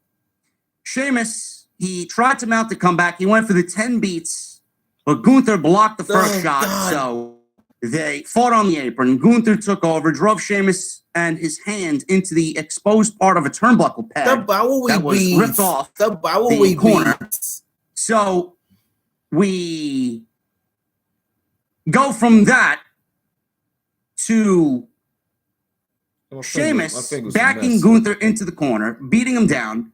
He then finally hit the 10 beats on the top rope, the middle rope, and the bottom rope, and the crowd went crazy. Sheamus got Gunther for noise, climbed up to the second turnbuckle, hit white noise off the second turnbuckle for a near fall. Fans broke into a "This is awesome" chant in Worcester. They broke the shit. They broke Sheamus went for the cloverleaf, but Gunther broke free. Boom. Gunther got back to his feet, powerbomb Sheamus. He went for a cover, got a 2 count. Then interference Gunther happened. continued to attack and hit a diving splash while Sheamus was on his stomach. Rolled him over, 1-2, kick out by Sheamus. Interference happened. Gunther went for a clothesline. Sheamus kicked the arm of Gunther instead. Sheamus then knocked Gunther down, went for a cloverleaf, and this is where the bizarre ending happened. Gunther appeared to tap out as he tried to reach for the ropes. The referee waved it off. Because Gunther was trying to grab the ropes to break the submission. So that's how they're going to play it off. He was trying to grab the ropes. And I guess that's how they're going to play it off to the fans watching at home. And when they talk about it tomorrow night at Extreme Rules in the video package and they talk about this match, grabbing the rope. But, honestly, not look like that. It looked like tapped out. And some people are saying it's 3 to tap out. JB. Some people are saying he's going to be reaching for the rope, or whatever the case may be. He was trying to build momentum for himself. Just push him to the rope. Whatever the case may be, like I said, it's a bizarre way. It was a bizarre way to end the match. That's way bizarre. Okay, as controversial as it may be, I guess it did what WWE wanted it to do, and it's got people talking about the ending of the match. So people are excited to see a third and final match. When that match happens, I don't know. But referee waved it off. Gunther was trying to grab the ropes. Sheamus and the fans were furious at the referee because nobody really knew in that moment what was going on. They're mad. The fans are mad. They're mad. To a lot of people, looked like he tapped out. Everybody thought he tapped out. Jessica Card disagreed. Referee's discretion is what Michael Cole said. All of a sudden, Ludwig Kaiser and Giovanni Vinci of Imperium run down to start encouraging Gunther. Get back in the match. They're giving him pep talk. They're hyping him up. Butch and Rich Holland ran out for the save and attacked Imperium with a shillelagh. They brawled around ringside. Kaiser got a hold of the shillelagh. Passed it to Gunther. Sheamus went for the bro kick. Gunther knocked him out with the shillelagh right in the throat. That's worse. And that was it. That's worse than that. Gunther goes for the cover, 1, 2, 3, and Gunther retains the Intercontinental Championship. The mat is sacred, according to Gunther. Mat is always sacred. Gunther has no problem cheating to retain the Intercontinental Championship. It's a little outside of his character. That's worse. It's a little against what Gunther really is known for, but here we are. That's what's in Gunther took the low road on the season premiere of SmackDown, and he retained the Intercontinental title. Butch and Holland continue to brawl with Imperium around ringside. In the ring, Gunther posed with the title over Sheamus, who was unconscious. It's worse and than that is Dark the way Order. SmackDown went off the air. It's worse than Dark Order. That triangle. Next week, Sami Zayn and Kofi Kingston go one-on-one. LA Knight and Trent takes on Mansoor of the Maximum Male Models. SmackDown was great. Maybe. I thought SmackDown was very good tonight. I thought the season premiere really got you excited about what's to come. Probably. I think everybody is really fucking excited about Extreme Rules. This may be the best Extreme Rules card that WWE's put on. It's going to be a big night tomorrow night. I'm expecting big numbers. I'm expecting you guys to show up big to the OTS venue tomorrow night. I'm excited about it. Bray Wyatt is definitely coming. They already told you tomorrow night, 10-8. He's here. So it's going to be a big night, man. It's going to be great matches. We got a strap match. We got a ladder match. We got a fight pit match. We got an Extreme Rules match. We got a Trios No DQ Texas Tornado match. It's going to be great. It's going to be awesome, man. I can't wait to see what Triple H has in store. And it's feeling lively, man. It's feeling good. It's feeling fresh. Feeling exciting on Friday night, Monday night. Listen, you can call me a Triple H shill all you want, man. But if you don't enjoy this version of WWE, I don't know what the fuck you're smoking. What is so bad about this version compared to what Vince McMahon and Bruce Pritchard were giving us? You can't complain about anything you're getting right now because it blows everything you saw literally 3 months ago out of the water. Start embracing the change. Life will be a lot better for you. Yeah, maybe. Anyway, guys, we are about to get into AEW Rampage and Battle of the Belts. Battle of the Belts. 4. Now, clearly, I will not be able to talk about Jay Cargill and Willow Nightingale. And I will not be able to talk about Gates of Agony and FTR because I didn't watch it. I'll go over who won, but I'm not going to be able to tell you what happened in the match because I didn't watch it. I couldn't take it anymore. But guys, listen. A couple of things I want to mention before we get into the AEW coverage. Number one, thank you for joining me. Number two, we got 2,300 people in here, and still we don't have 1,000 likes. Why? 1,000 minutes. I know it's early. I know it's late for some of you. I know it's early for some of you. But 1,000 likes, minimum. It's all I ask. 1,000 minimum in likes for JD, man. All I ask. Thumbs up. Subscribe button down if you're new around here, and turn on the bell for notifications. Super chats are open. 1,000 likes minimum for JD, man. Get them on it. You let me know what you thought of SmackDown tonight. You let me know what you're excited about for Extreme Rules tomorrow night. And we're going to go over super chats from the last stream on Wednesday because apparently in my area, Verizon had a huge outage in my area. So the stream went down, and some of you who donated did not get your super chat read on air. So I will be reading those super chats tonight. And I apologize for that. Everything's good to go now, obviously. And we got new emotes, and we got new badges for all my VIPs. So if you guys want in on the VIP club, man, hit that join button down below and become a channel member. We got brand new emotes. Everybody's having fun with those. And we got new badges for 36-month and 48-month VIPs, man. Awesome stuff. So make sure you guys go and check all that stuff out and hit that join button down below. It helps me out tremendously, and you guys are the sole reason. My VIPs are the sole reason why September was the best month of the podcast ever. Yeah. And I want to continue that in October. Yeah, man. Tonight's show is sponsored by Honey, my great friends over at Honey. JoinHoney.com/offthescript. Listen, man, I want to tell you something about me. Okay, I love shopping online. And that's all thanks to Honey. Manually searching for coupon codes is Honey. Yeah. Right? Anywhere you shop online, coupon codes, searching for codes is a thing of the past. Honey is going to scour the internet looking for codes, and it's going to apply the best ones to where you're shopping online. Honey supports over 30,000 stores online. Food delivery, fashion brands, tech, gaming products, right? Household stuff you need, everything. Everything. Imagine you're shopping online. Check out. Honey button drops down. All you guys have to do is click apply coupons. You wait a few seconds as Honey searches for coupons you can find for that site, and you guys are going to watch the prices drop.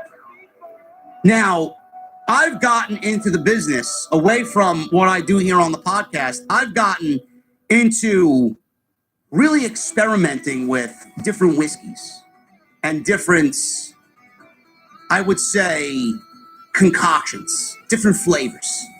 Yeah. So when I shop for whatever I need, man, as far as ingredients goes, to make me the best cold beverage in my mother's basement, of course.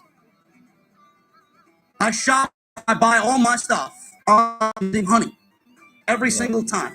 Yeah. So not only am I saving money to make the best cold beverages ever, I do make the best cold beverages because I buy the best ingredients by using Honey. Honey has over 17 million members and saved those 17 million over 2 billion in savings. If you don't have Honey, I don't know what the hell you're doing. You're missing out. It literally is free. It installs in seconds. And by getting it, you're supporting me on the podcast. So make sure you guys go and download Honey for free. JoinHoney.com/offthescript. And I want to thank them for once again sponsoring my podcast right here. The SmackDown, Rampage, and Battle of the Belt post show on Off the Script.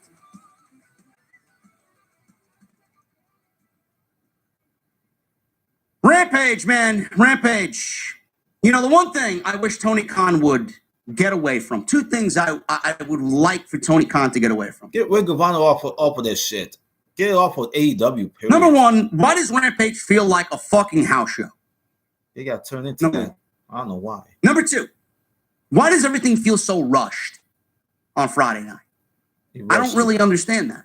They rushed Where Dynamite feels solid. And the flow is solid. They rushed it. Rampage feels so rushed. And then part of the feeling that it feels rushed is that we don't really get entrances. Like we got the Blackpool Combat Club in the open. We got Wheeler Yuta, Jon Moxley, and Claudio to open the show. And we got the entrances for them and Private Party with Roosh on fucking YouTube. I never understood that logic. You got 2 hours of live television tonight, fucking entrances on YouTube? Why? Entrances. It looks amateur and it looks lame. Okay? Yeah. Blackpool Combat Club. We got Jon Moxley, Wheeler Yuta, and Claudio in the open of the show. Jon Moxley, AEW sent out a media press. As soon as Rampage started, Jon Moxley has re-signed with AEW for 5 years. That carries him through 2027. Now, AEW's been here for 3. I want everybody to really understand where I'm coming from. Okay? And I'm going to say something here that may trigger the WWE marks, and I may say something that you don't necessarily agree with. I don't really give a shit, quite frankly, but you know, that's how I built my reputation and how I built my show. Jon Moxley has been with AEW since day one. Okay? Jon Moxley has been with AEW for 3 years now. He signed a new 5-year contract. At the end of this contract, Jon Moxley will have been with AEW for 8 years. He was in WWE for a total of 6 years before he decided to walk away and join All Elite Wrestling. At the end of these 8 years, and you know he's going all 5 years, hopefully, God willing, and God keeps him away from any serious injury, okay?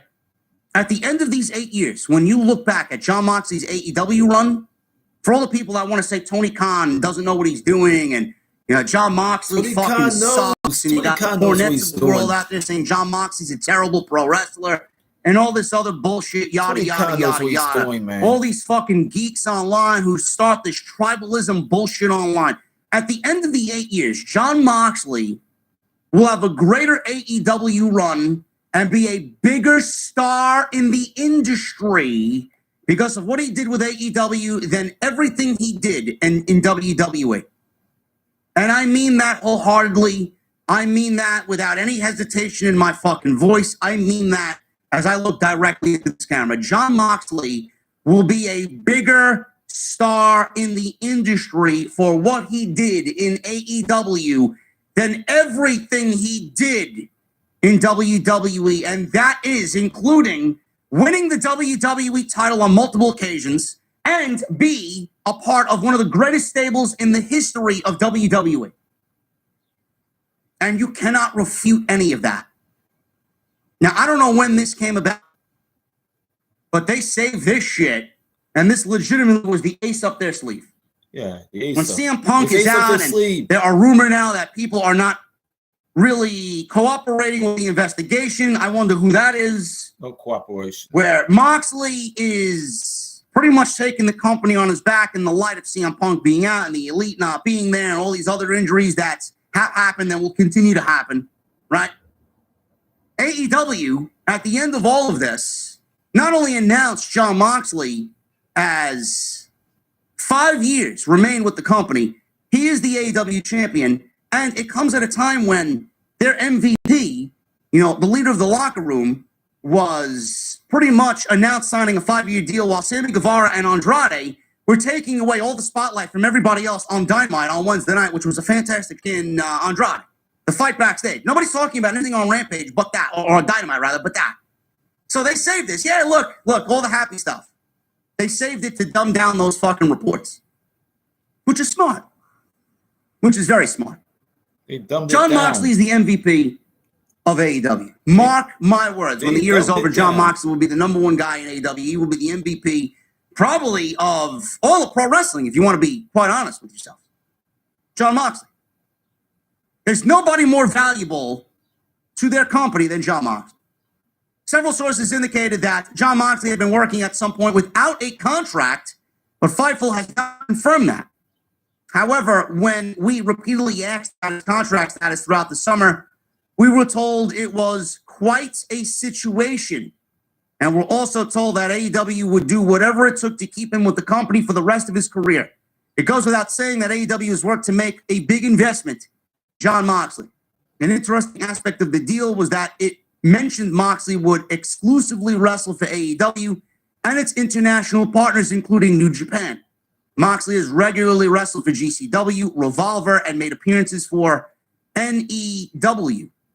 AEW wouldn't comment on what this meant for his status with any of those companies, and when we reached out to GCW, they weren't even aware of the press release until it happened. And we're unsure. I mean, fuck GCW, man. Who gives a fuck about GCW? We got to go through GCW now to get okay about what AEW does with Jon Moxley, how much they sign him for, and for how long they sign him. Who gives a fuck? Fuck pussy ass game changer wrestling. Moxley's got the title match. Hardcore bullshit and every fucking Nick thing Gage. else. That's another fucking can of worms. Nick Gage and Jon Moxley have a title match in Atlantic City on Saturday. GCW. Career versus title. I don't care about this shit. Themselves into a situation game changer wrestling. Jon Moxley's the AEW champion. He's the MVP. He's the fucking backbone. The ace bingo hole backyard ass wrestling company that they already ran. So how the fuck are they going to get themselves out of that in a match designed to give Nick Gage the fucking title back on Saturday night? I don't know how they're going to swindle that one, but wrestling company that they may be floating up shit street with that one. I don't know. So, in addition, it was stated that Moxley's role would expand into coaching and mentoring. Moxley helped lead a talent meeting after All Out that was positively received. Not that it's much of a surprise, but most of all the talent we've heard from spoke highly of Moxley's influence and how much weight his words carried.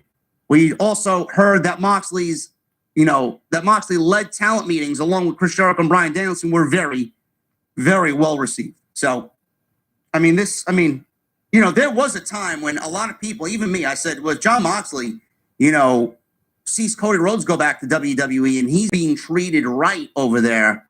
Who's to say Moxley doesn't go back over there? Who's to say Jericho doesn't go back over there? This actually now swings the tide back in AEW's favor, because if somebody like Jon Moxley threw everything, and yes, money's a huge factor in that. If everybody is looking at this situation and sees Jon Moxley sign 5 years, that's a long fucking commitment in pro wrestling for one company at this stage of his career. 5 more years with AEW. Honestly, I think this swings the favor back in AEW now, because if Moxley's staying after everything that happened, then that's somebody that you can trust. That's somebody the locker room can trust. And Moxley pretty much is saying without saying, hey, I love this place. I want to be here. I trust the process here. This is my home. It's going to be all right. To sign for 5 years, that's going to lead a lot of people to maybe open up their mind and say, well, if Jon is staying, if Moxley is staying, then I think I could stay too. Because if he's my leader for the next 5 years, I'm okay in staying here. This is a big fucking deal. A lot of people won't really talk about that, but this is a big fucking deal.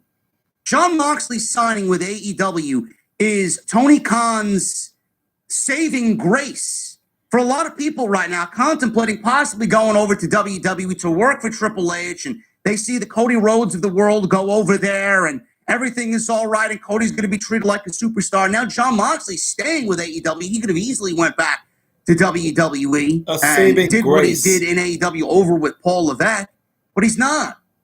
So the tide is now swung back in Tony Khan's favor, and that locker room is going to look at this as a huge possible decision making situation for themselves.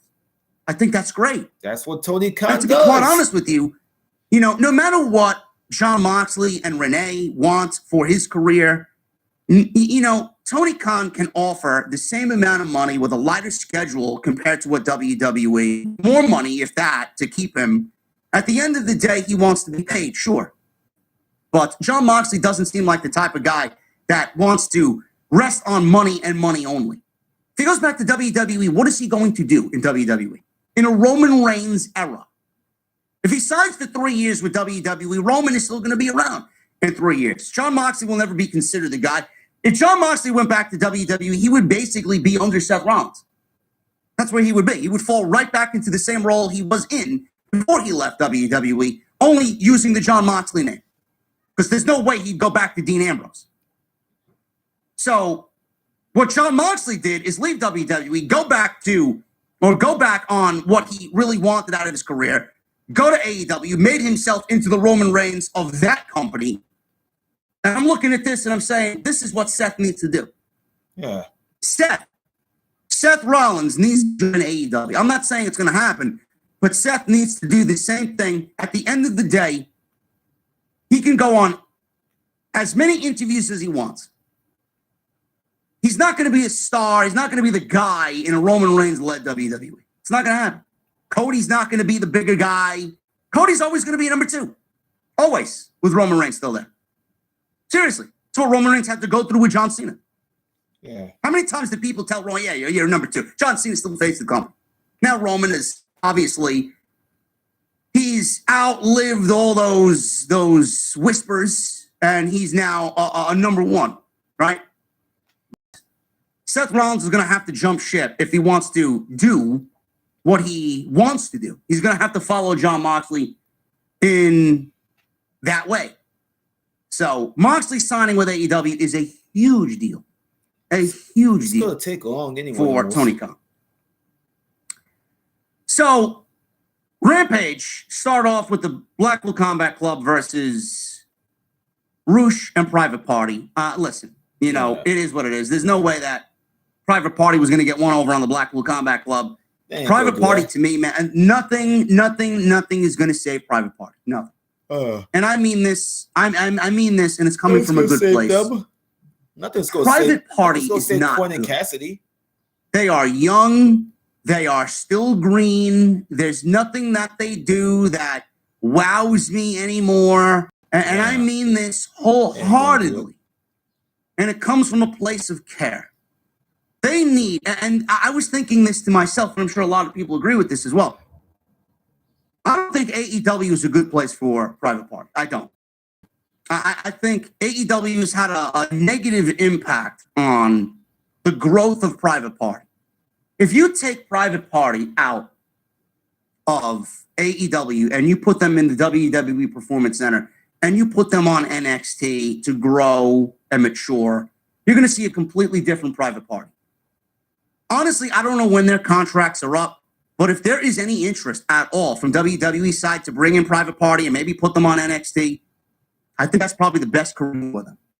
Because they are not going anywhere in AEW. We're going on year 4 right now, and I noticed not one fucking change in the way Private Party conducts themselves or acts in the ring or wrestles in the ring. It's the same shit. Yeah. In fact, they're worse than when I first saw them. I don't know why. Yeah. I don't know why. Blackpool Combat Club wins here. I mean, Moxley took out Roosh with a plancha. Cassidy got a pop-up uppercut from Claudio. Yuta locked on a short arm scissors variation on Quen, forcing him to tap out. Good stuff. I mean, it's not really long-term booking or really didn't factor into anything, but Blackpool Combat Club got the victory. So congratulations to Moxley. Nice to see Claudio on AEW television. This is exactly why I have him without the Ring of Honor title. Now we can do AEW things without being strapped down to holding up Ring of Honor without a TV deal. Tony Nese and Josh Woods defeated the Varsity Blondes in 1 minute. This was disappointing. Varsity Blondes continue to get the short end of the stick. Varsity athletes, huh? So Nese and Woods finished Garrison off quickly with an Olympic slam swinging neckbreaker double team combo. And Pillman. At the end of the match, Sterling grabbed the microphone and let us know that he's trademarked the term varsity to use in professional wrestling. Varsity athletes. And now Tony Nese and Josh Woods will be known as the varsity athletes. Wow. The Blondes can no longer use the term varsity or Sterling will sue. So I guess this is Tony Khan's own version of Alpha Academy. I'm not really sure what we're doing here. So the varsity Blondes cannot be the varsity Blondes. Are they undergoing a gimmick change or undergoing a team name change? How can we not call them the varsity Blondes when they were legitimately the first team to use the varsity name and call themselves the varsity Blondes? I don't know. Let me put my crazy theorist cap on. Mark Sterling's a gimmick thief. Maybe Brian Pillman and Griff Garrison are no longer going to be with AEW, and Tony Khan just took that name and gave it to Josh Woods and Tony Nese. I have no idea. No idea. Brian Pillman Jr. can be Josh Woods and Tony Nese. I don't know how they're going to factor into AEW things, but I think these two would look very well or very good on Ring of Honor whenever that TV deal comes today. The varsity athletes is now what they're called. Very, very similar to what Alpha Academy is on WWE television. Tay Mello and Anna J.A.S. defeated Madison Rain and Sky Blue. It's Chicago's own Sky Blue. Somewhere Tony Brown is a happy man. Right? Sky Blue. Listen, I get it, man. I got two eyes. I see. I like it. Believe me. Believe me. Tony Brown, okay? He had a good night. Sky Blue. Sky Blue is a great asset. There you go. I know. Listen.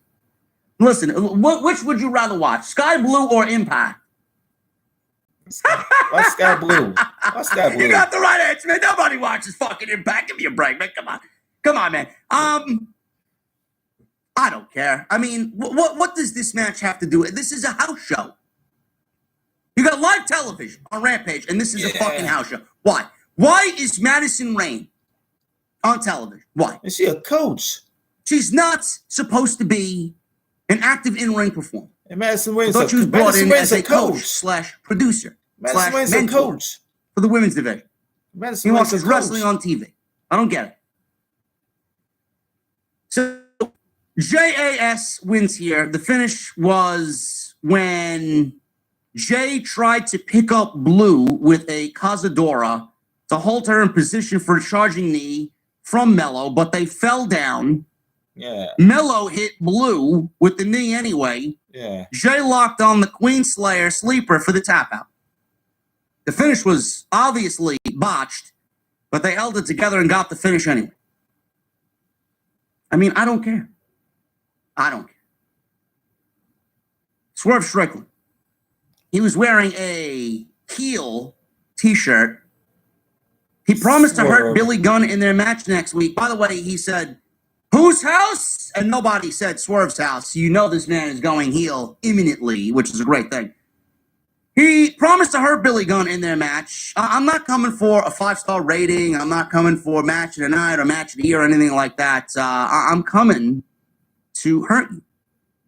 And that's pretty much what he promised. So that's going to be on Dynamite. Dynamite next week is also getting Tony Storm and Hikaru Shida versus Britt Baker and Jamie Hayter. Hikaru Shida is pissed. Death Japanese like Penta L0M and Ray Phoenix defeated the Dark Order. This is number 10, John Silver and Alex Reynolds. This was supposed to go to number 10 and Andrade. Death Triangle cheated. Mask versus Career, but Andrade decided to be a fucking asshole, and he got sent home. So this match was obviously in memory or in honor of Brody Lee, right? And that match is not going to happen. That match is not going to happen now. So that's why it was, I guess, memorialized for Brody Lee, and we got a lot of the commentary team mentioning Brody Lee tonight. There was no way the Dark Order was going to win this match. No way. So we got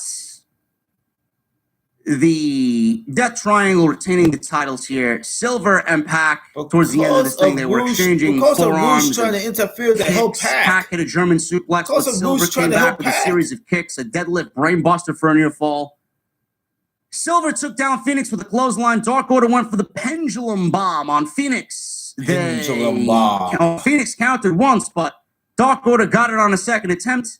Went for a cover. They thought they had the titles won, got a near fall. Reynolds set up Phoenix on the top rope. Phoenix countered with a top rope Hurricanrana. Penta got a tag. He had the sling blade on number 10. Reynolds and a backstabber on Silver. So he was offensive all over the place. Silver and Reynolds hit their finishing combo on Penta, and number 10 did a discus lariat like career. I think they canceled that match on Penta. And that got another near fall that was broken up by Pac and Phoenix. Jose, the assistant, came out, distracted Silver and number 10, and Roosh came out, handed Pac the bell hammer, the ring bell hammer. The bell hammer. Pac doesn't mind cheating at all because, I mean, he's Pac, he's a bastard, right? So he knocked out Reynolds with the bell hammer. Pac then hit the brutalizer, and Reynolds was pretty much knocked out, so the referee quickly stopped the match.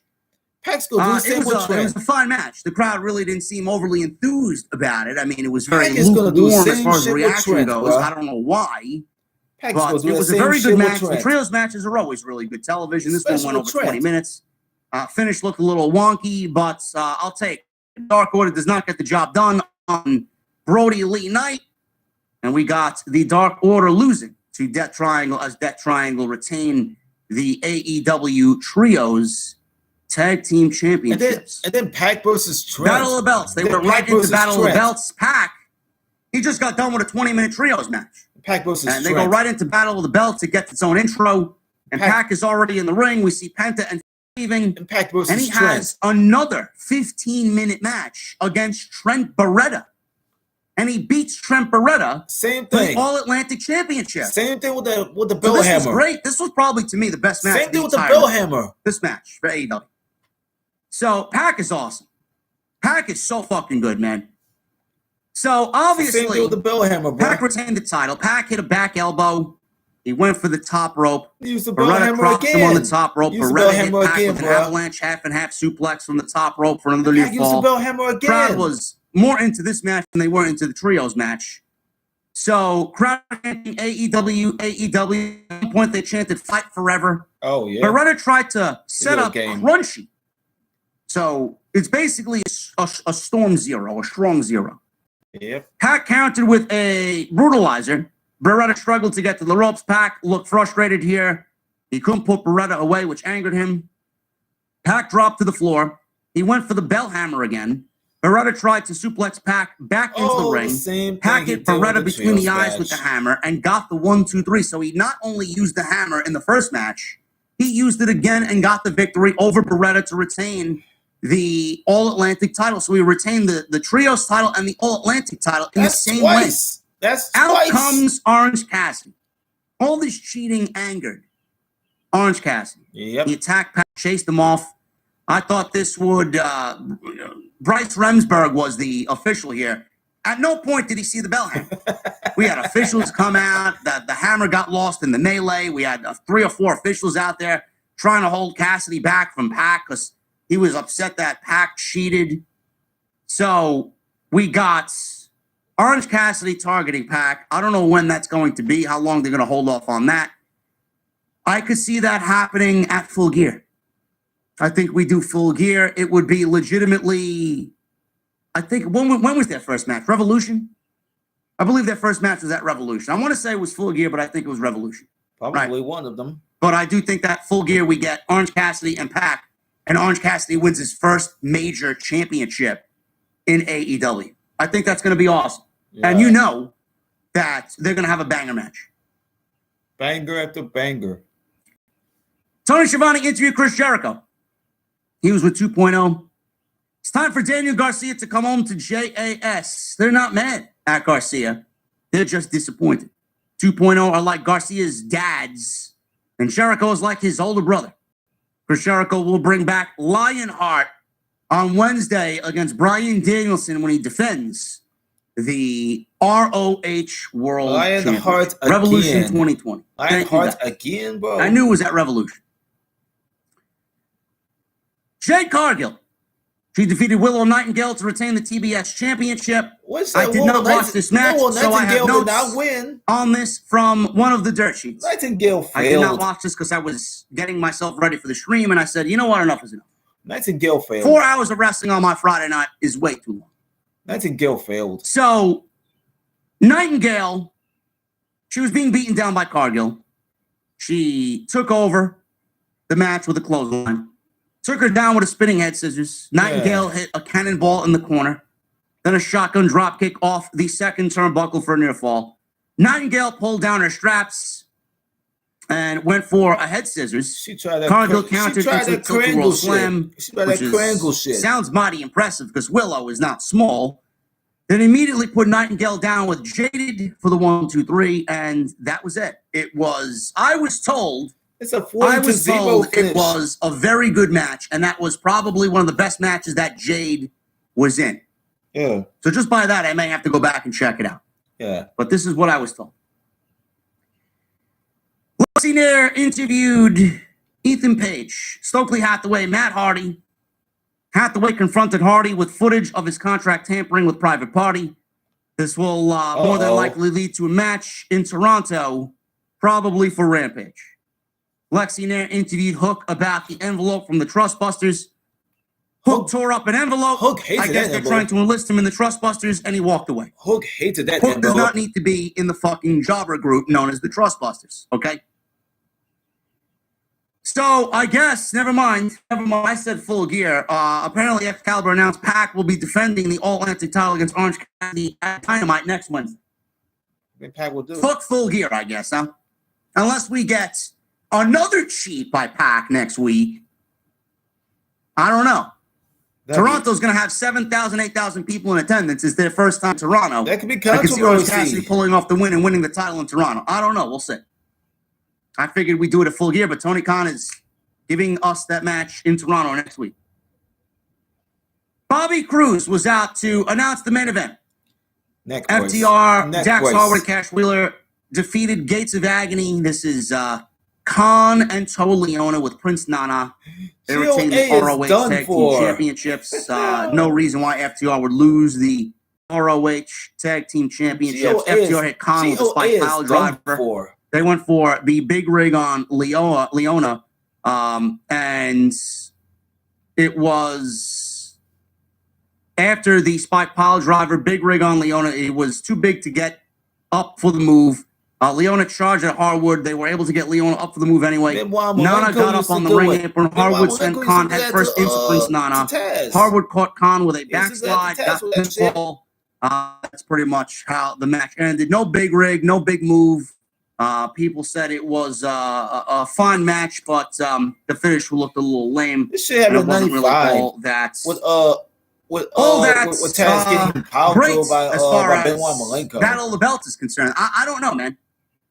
I don't know. When we first got Battle of the Belts, we all thought it was going to be AEW's version of Clash of the Castle. Also on the ECW show. Or not Clash of the Castle, Clash of Champions. Clash of the Castle. We all thought it was going to be AEW's version of Clash of Champions. And we haven't gotten anything like that. It's in a terrible time slot tonight, 11 o'clock to fucking midnight, right? And it doesn't really embody an envelope Clash of Champions. It doesn't. It was a huge mix. It's just basically mid-card trash and Ring of Honor leftovers on AEW television. All they got, man. I'm sorry, man. I can't get behind that.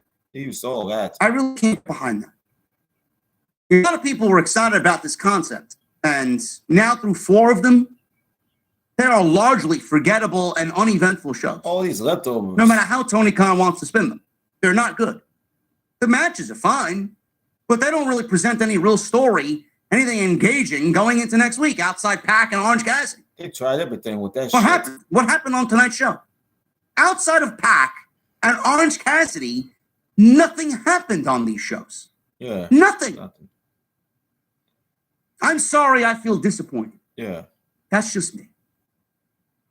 Anyway, guys, that is all I got for you on a Friday night. We are going to get into the super chats. And I want to thank you guys once again for all your support and joining me here on the podcast.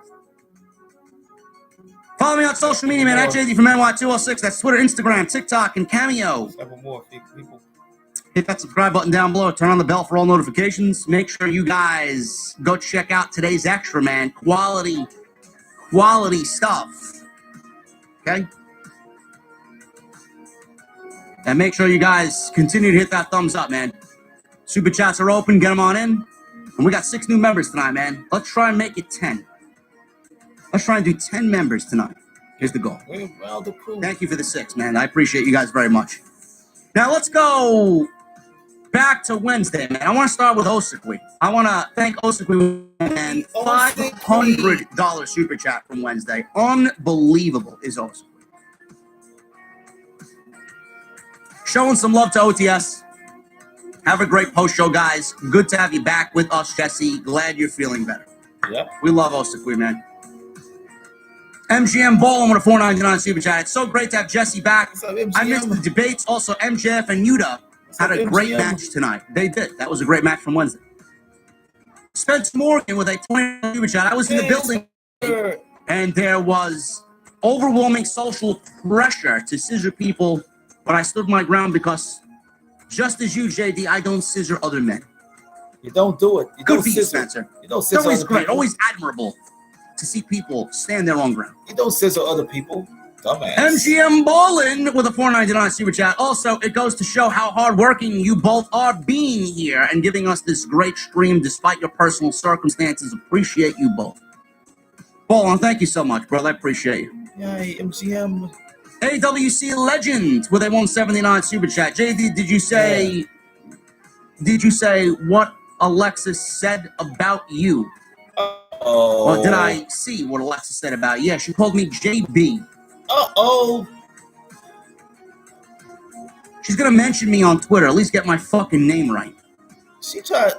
Man, her fans are the to worst, mistake man. you for I swear Jeremy to God, people say Borash. Sasha's fans are the worst, She or tried to mistake you for Bailey's Jeremy fans, or Borash. Charlotte's fans. I mean, Alexis fans are fucking the dirt worst, bro. They are bottom of the barrel. They legitimately look like fucking... Who's that cartoon character from Family Guy that they depicted, man? He's got one tooth, he's fucking gangly. He lives in fucking Peter's basement, right? He was sitting there armchaired, handcuffed to a chair while Lois was doing laundry. I love you. That's her fans. You could miss. The biggest slobs, virgins, and neckbeards in the entire... They all think they have a shot with Alexa. Alexa Bliss trying to mistake you for Jeremy Borash. On WWE 2K. For Jeremy man. Borash. You can touch your TV. Look, Alexa, She you love me. She mistaken for Jeremy Borash. Ridiculous. Scenario with a $5 super chat. What's up, JD? Good to see Jesse back. Today marks 25 years of Bad Blood 1997. Great show. And rest in peace, Brian Pillman. Classics. Bad Blood, man. I love that. Yeah. Herbert? No, Herbert's the perp. Herbert's the guy Brian. that has a crush on Chris Griffin. Oh, Chris Griffin from Family Guy, Seth Green.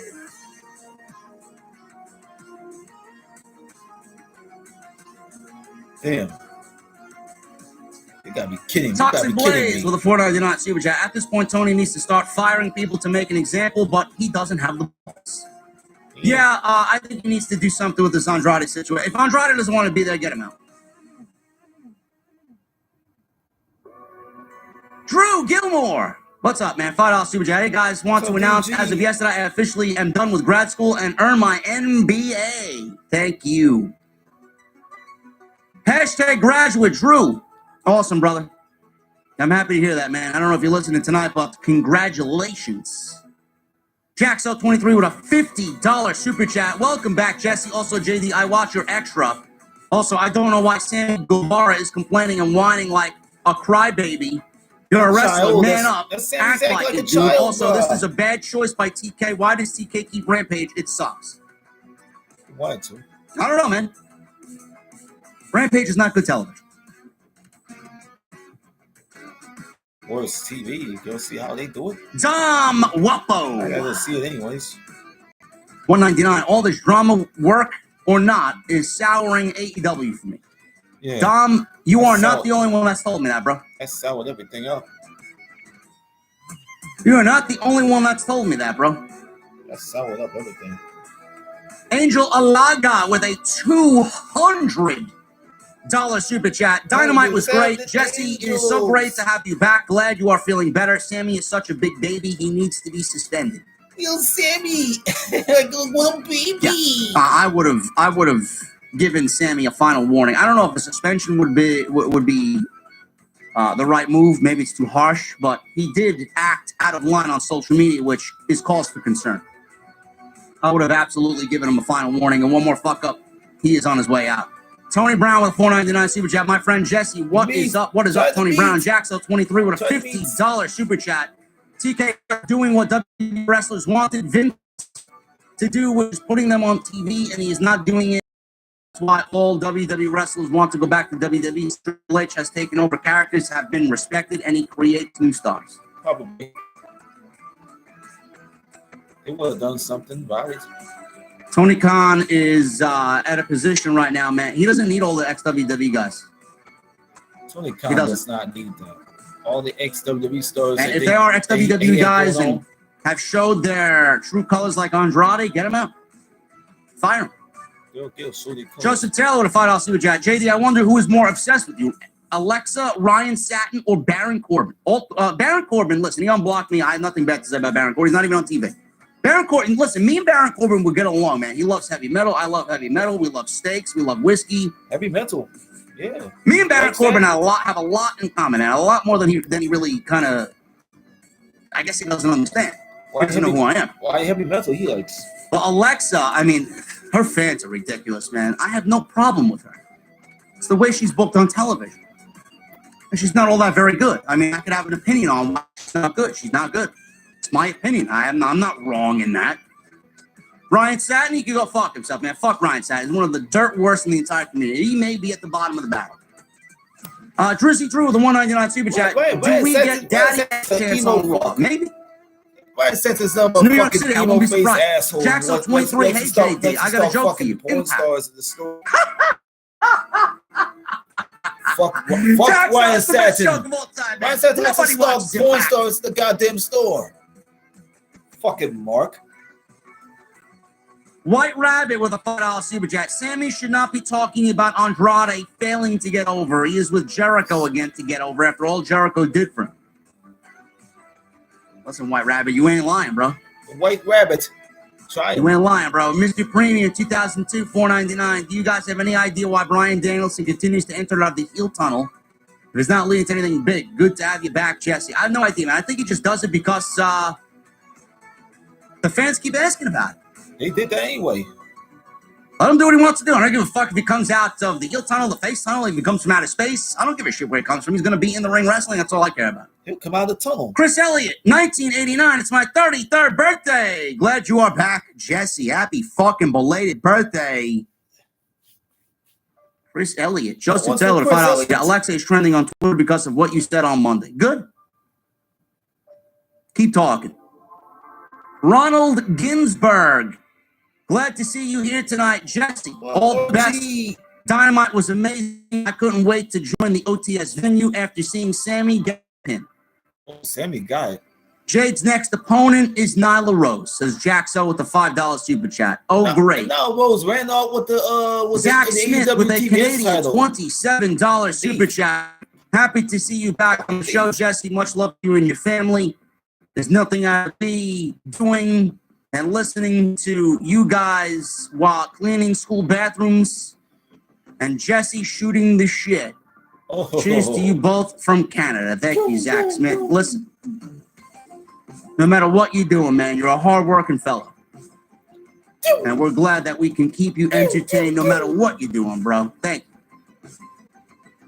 Seizure your property with a $5 super chat. Didn't Soraya get F'd by Xavier Woods and Brad Maddox? Oh, it's about Soraya. Yes. You are correct, property. Thank you for the visual.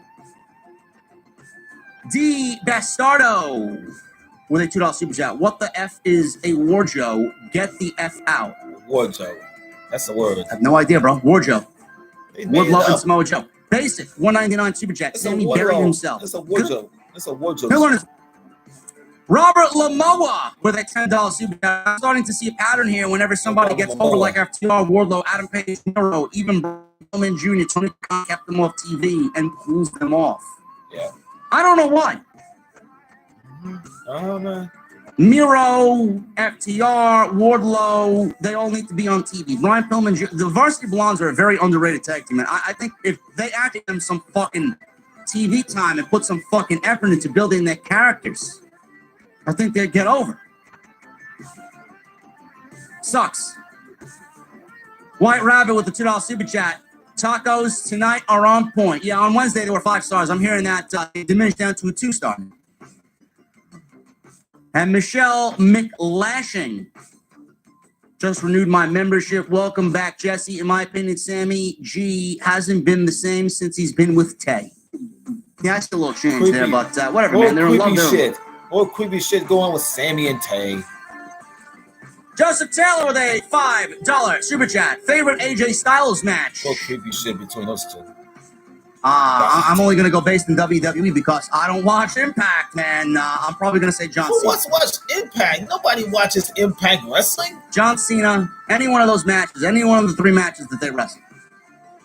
Blaze with a $9.99 super chat. I recently watched a clip of Randy Orton getting into for an interview, and since it's spooky season, I think Randy would make a badass Freddy Krueger in a movie if he went to Hollywood. It's spooky season now. Randy Orton is individual, man. I love his. I just love his person. His charisma is my type of guy, man. You know, I miss him. Tony 99 super chat. My man JDIWC King. Thank you, Tony Brown. As always, brother. Some booty meat tonight, man. I know you were pleased. Philip Newton with a $4.99 super chat. I know you are missing Rampage and Battle of the Belts, JD, but I think Pac is turning heel. Pac is always turned to a bad guy. Pac is always evil for a reason. Pac was never a babyface, bro. They never call him the bastard for nothing. Shit. Pac was never a babyface. He's just a heel. Grimsley with a $1 super chat. He leaves absolutely no message for this $1 super chat. Why is that great? Bro? Why are you shy, bro? Noah Tacone with a membership for 4 months. Thank you for the recommitment, bro. Oh my! Yeah. Thank you, bro.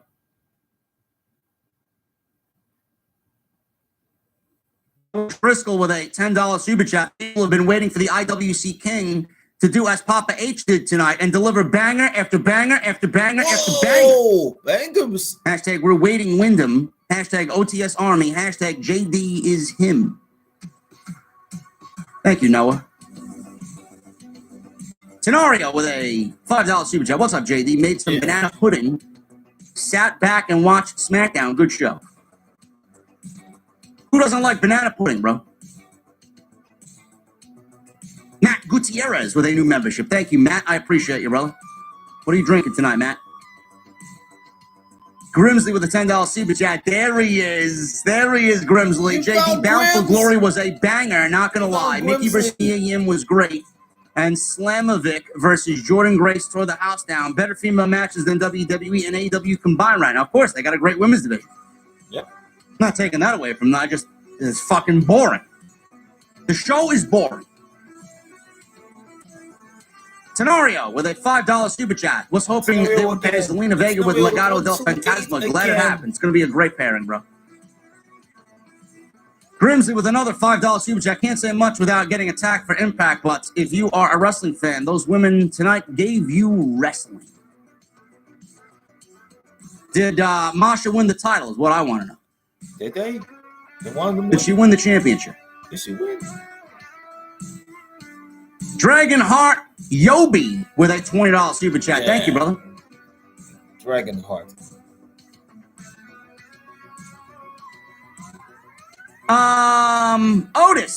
Otis, my buddy Otis, get Brad out of the chat, bro. Brad is obviously a fucking cocksucker, and he should have been swallowed. There's Brad. Get him out. Rid of Brad. Get rid of Brad, Otis, ENT. Get him out. Brad seems like the type of JD. Get rid of Brad, the WWE cocksucker. What are you talking about? Otis Entertainment. Get rid of the WWE cocksucker. Brad. Get rid of the WWE cocksuckers. Bye, Brad, the WWE cocksucker. Get rid of the WWE cocksuckers. Trolls. Your room is a mess, Brad. I hear your mother calling, Brad. Brad's a fucking troll. Get rid of him, Otis Entertainment. Can't wait till you go on social media, Brad, to claim that I live in my mother's basement behind the green screens, Brad. Brad's a slander artist. Get rid of that bitch.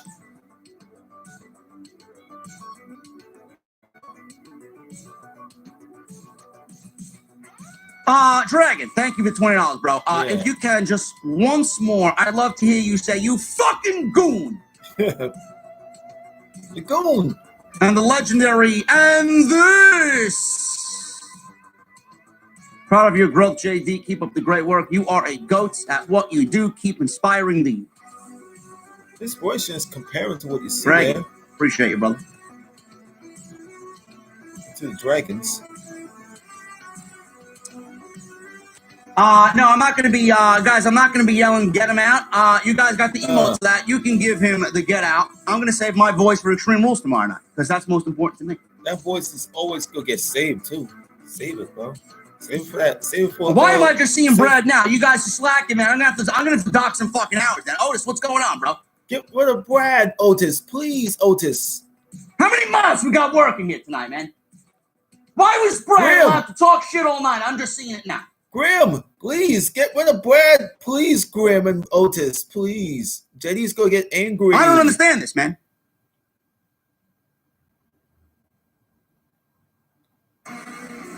JD's gonna get pissed. I know you got him, Otis, but apparently he's talking shit all night. Get rid of Brad, the cocksucker. I can't have people. Alexa, please. I can't have these people in my damn it, hold on, Grim. I got Otis an image Entertainment. to hold here, bro. I mean, come on. Look at how. Look, bro, listen, I'm a fucking handsome guy. I need the fucking ladies walking in here. I need the drinks flowing ice cold. I have a fucking venue to run here, bro, okay? God, Otis and Grim, get rid of that fucker, Come on, Brad. man. Get rid of that fucking clown, Brad. Get rid of the fucker. Shit. Get that son of a bitch out of this venue. Otis with an 11 months. Thank you, Otis. OTS Bounty, I just want to say much love, Tribal Chief, and much love to the chat. Hit that like button because we are the ones. Hashtag OTS Bloodline. Otis, listen. I love you, man. That's my rules. I'm not gonna dock you pay, Otis. I'm gonna force you to watch Impact. Nobody wants that. I mean, nobody watches Impact. Don't watch Impact. Imagine me forcing you to watch Impact. Come on, bro. We can't have this laziness. Now, I'm not running a sloppy shop, okay? Nope. You ain't got one sloppy shop like Taz ain't gonna do it either. Taz ain't gonna do it either. He ain't gonna do it. Ernest Sims with a 4-9 super chat. JD, I live in New Orleans and we'll be at SmackDown next week. I hope I see Wyatt. Got people in the city, bro. I may be in New Orleans early next year, man. I want to take a trip down there. Never been to New Orleans. Omni Entertainment with a 5 in UK. What's Yo, up, JD, I missed out on my stream, but glad to see the Acclaimed are so over. Next Triple H needs to have a solid brand split or just combine the brands. Combination. Try it. Now we're gonna keep. We're keeping the brand split, man. We're getting a draft after WrestleMania. I'm assuming. Okay. Phil! Exclamation point becomes a new member. Thank you, Phil. Freebird, 15 months. Thank you, bro. JD, as always, great stream. Keep up with the great work and shutting the IWC haters up. Yep. Fuck them. Brandy Houston with a new membership. Brandy Houston. Yes. Thank you so much. What are you drinking, Brandy? Phil, what are you drinking? Wait, Brandy Houston. JD, do you know what I'm paying for? He knows, man. He knows. $2 super chat. He wants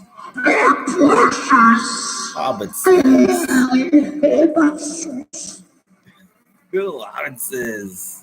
Thank you, Visionary. Good allowances.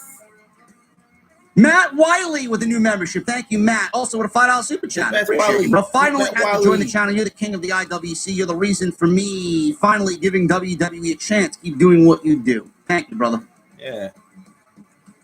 Tyler with a $4.99 super chat. Great stream tonight. Excited for tomorrow's Extreme Rules pay-per-view. Rest in peace, Sarah Lee. OTS. I wrote it there, bro.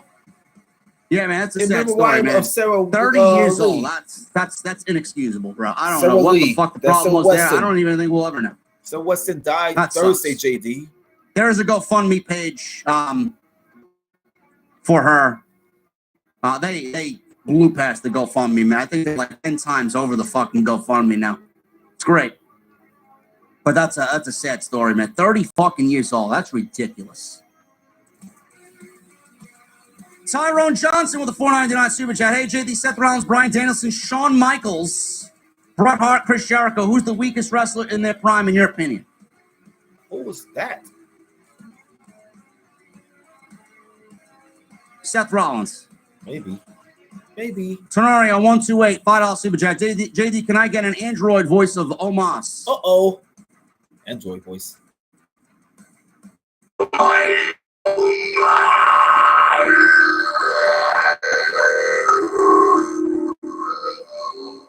Electronics.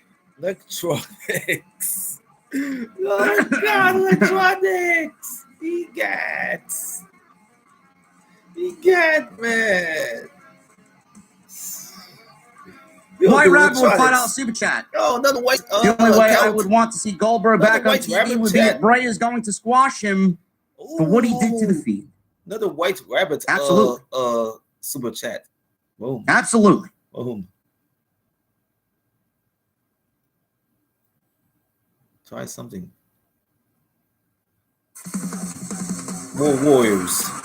Joseph Taylor with $2 super chat. Jack and Coke, please. You want that? Joseph Taylor. Oh, you want that? I'll make you Jack and Coke, bro. But you gotta be a little bit more adventurous with your drinks, bro. I mean, come on. Seriously, Taylor.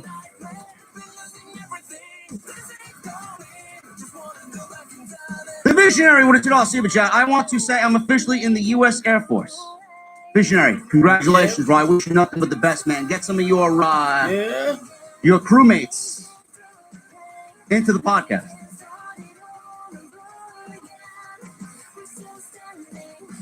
Like Dave Hester. Yup. Ricardo with an 8-month membership. What's up, JD? For this milestone, can I get a Vic Joseph commentary impression? I don't want to do that again. Stop. Don't do that. It don't cost much shit to fucking interrupt. Come on, JD. Don't do that. Carmelo Hayes. Oh! I ain't gonna make no noise. It's gonna cost a shit to rack. Yeah, go yak it up early. Look at connection and stableness. Fucking ridiculous, man. I did that. I did that. It's gonna cost unstable. Cost my connection to be unstable. I already done that. I already done it already. Oh God. Side wrestle with the $1.99 super chat. Fans chanted CM Punk at Bobby Fish at Impact today.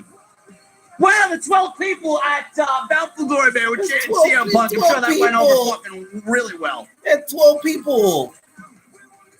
Oh God, it's 12 people. JCS 186, new membership. Thank you so much, brother. Furious Nation with a $20 super chat.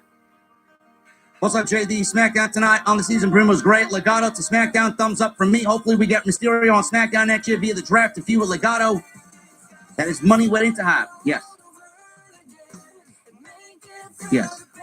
That whether Legato goes to Raw, Mysterio, or Mysterio comes, man, one or the other. They need to be on the same brand.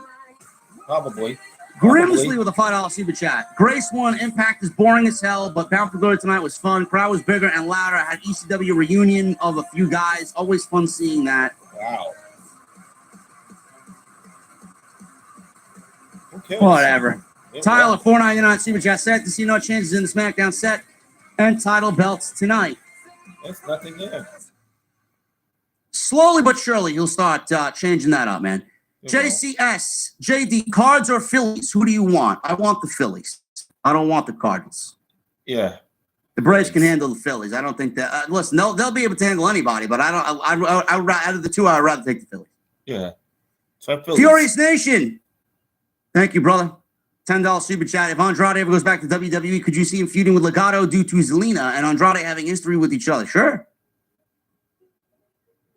Absolutely. But why do they need Andrade when they got Santos, Escobar? God. And Joseph Taylor with a $5 super chat. I think Joseph sounds like he's playing himself on commentary. Yes, it sounds like he's busting a nut on commentary. Furious Nation with a $10 super chat. To be honest, bro, I don't blame anybody if they forgot Impact Bound for Glory was on tonight during SmackDown. Man, these people what was Impact thinking airing BFG the same night as SmackDown? Impact just sucks, man. I don't know, bro. You got people busting nuts and loads. I don't know what to tell you, man. Like Luke. Furious, I wish I could tell you. I don't know. Nobody's watching Impact, bro. Fuck Impact, okay? Fuck Nobody is watching Impact. Fuck Impact, man. Nobody is watching Impact. On my dashboard, I'm getting the analytics, man. 12 people and maybe fuck them. Maybe 20 pay-per-view buys, maybe. I may have more viewers than Bound for Glory at the end of all this. Yeah. We'll see. Anyway, guys, I appreciate you. It's going to be a big Saturday. First of all, go check the extra. Seriously, go check the extra if you missed it. We talk about the commentary change, and we talk about some other news and notes as well. Go check that out on the homepage right now. From early this afternoon. Last night. Extreme Rules, I will be live after the show is over. I will be live tweeting, and I will be live after the show. So make sure you guys are following me on social media. You guys know where to find me. I will be live on YouTube after the show is over. Make sure you guys are RSVP to the venue. It's going to be a great night. Hit that thumbs up. Thank you for all the likes. Thank you for the super chats. Thank you for the 7 new members, man. I want the 10. Maybe we can push it to 10. We got 7. I'm not going to complain. Make sure you guys hit that subscribe button down below. Turn on the bell for all notifications. And again, outside of everything else, the videos and social media, please check out my sponsor, man. If you're doing any shopping online, use Honey. Join honey.com/offthescripts. Download the free, keyword free web browser. Guys, I'm getting out of here. I need to see those guitar emojis in the chat. Rock on emojis. I need to see those Mustang emojis in the chat, and I need that music on Max. Guys, I'll see you tomorrow night for Extreme Rules. Let me in.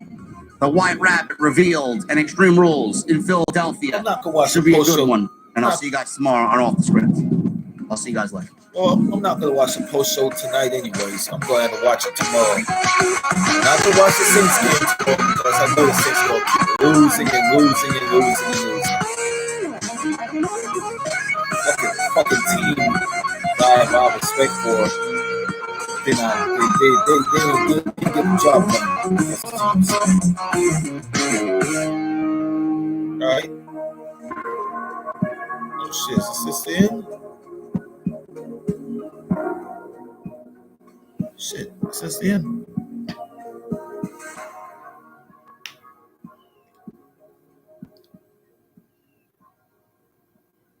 I'll do part 2 after this.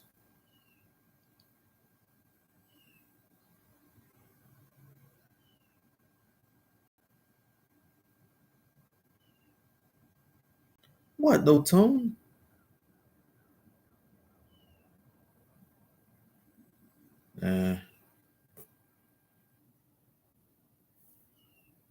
I got some burning extensions.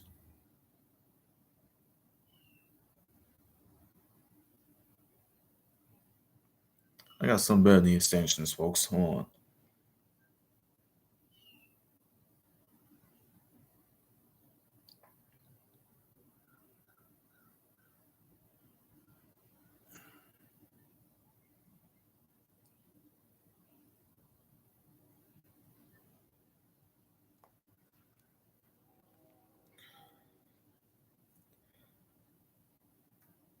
in this stream, and then we'll do part 2.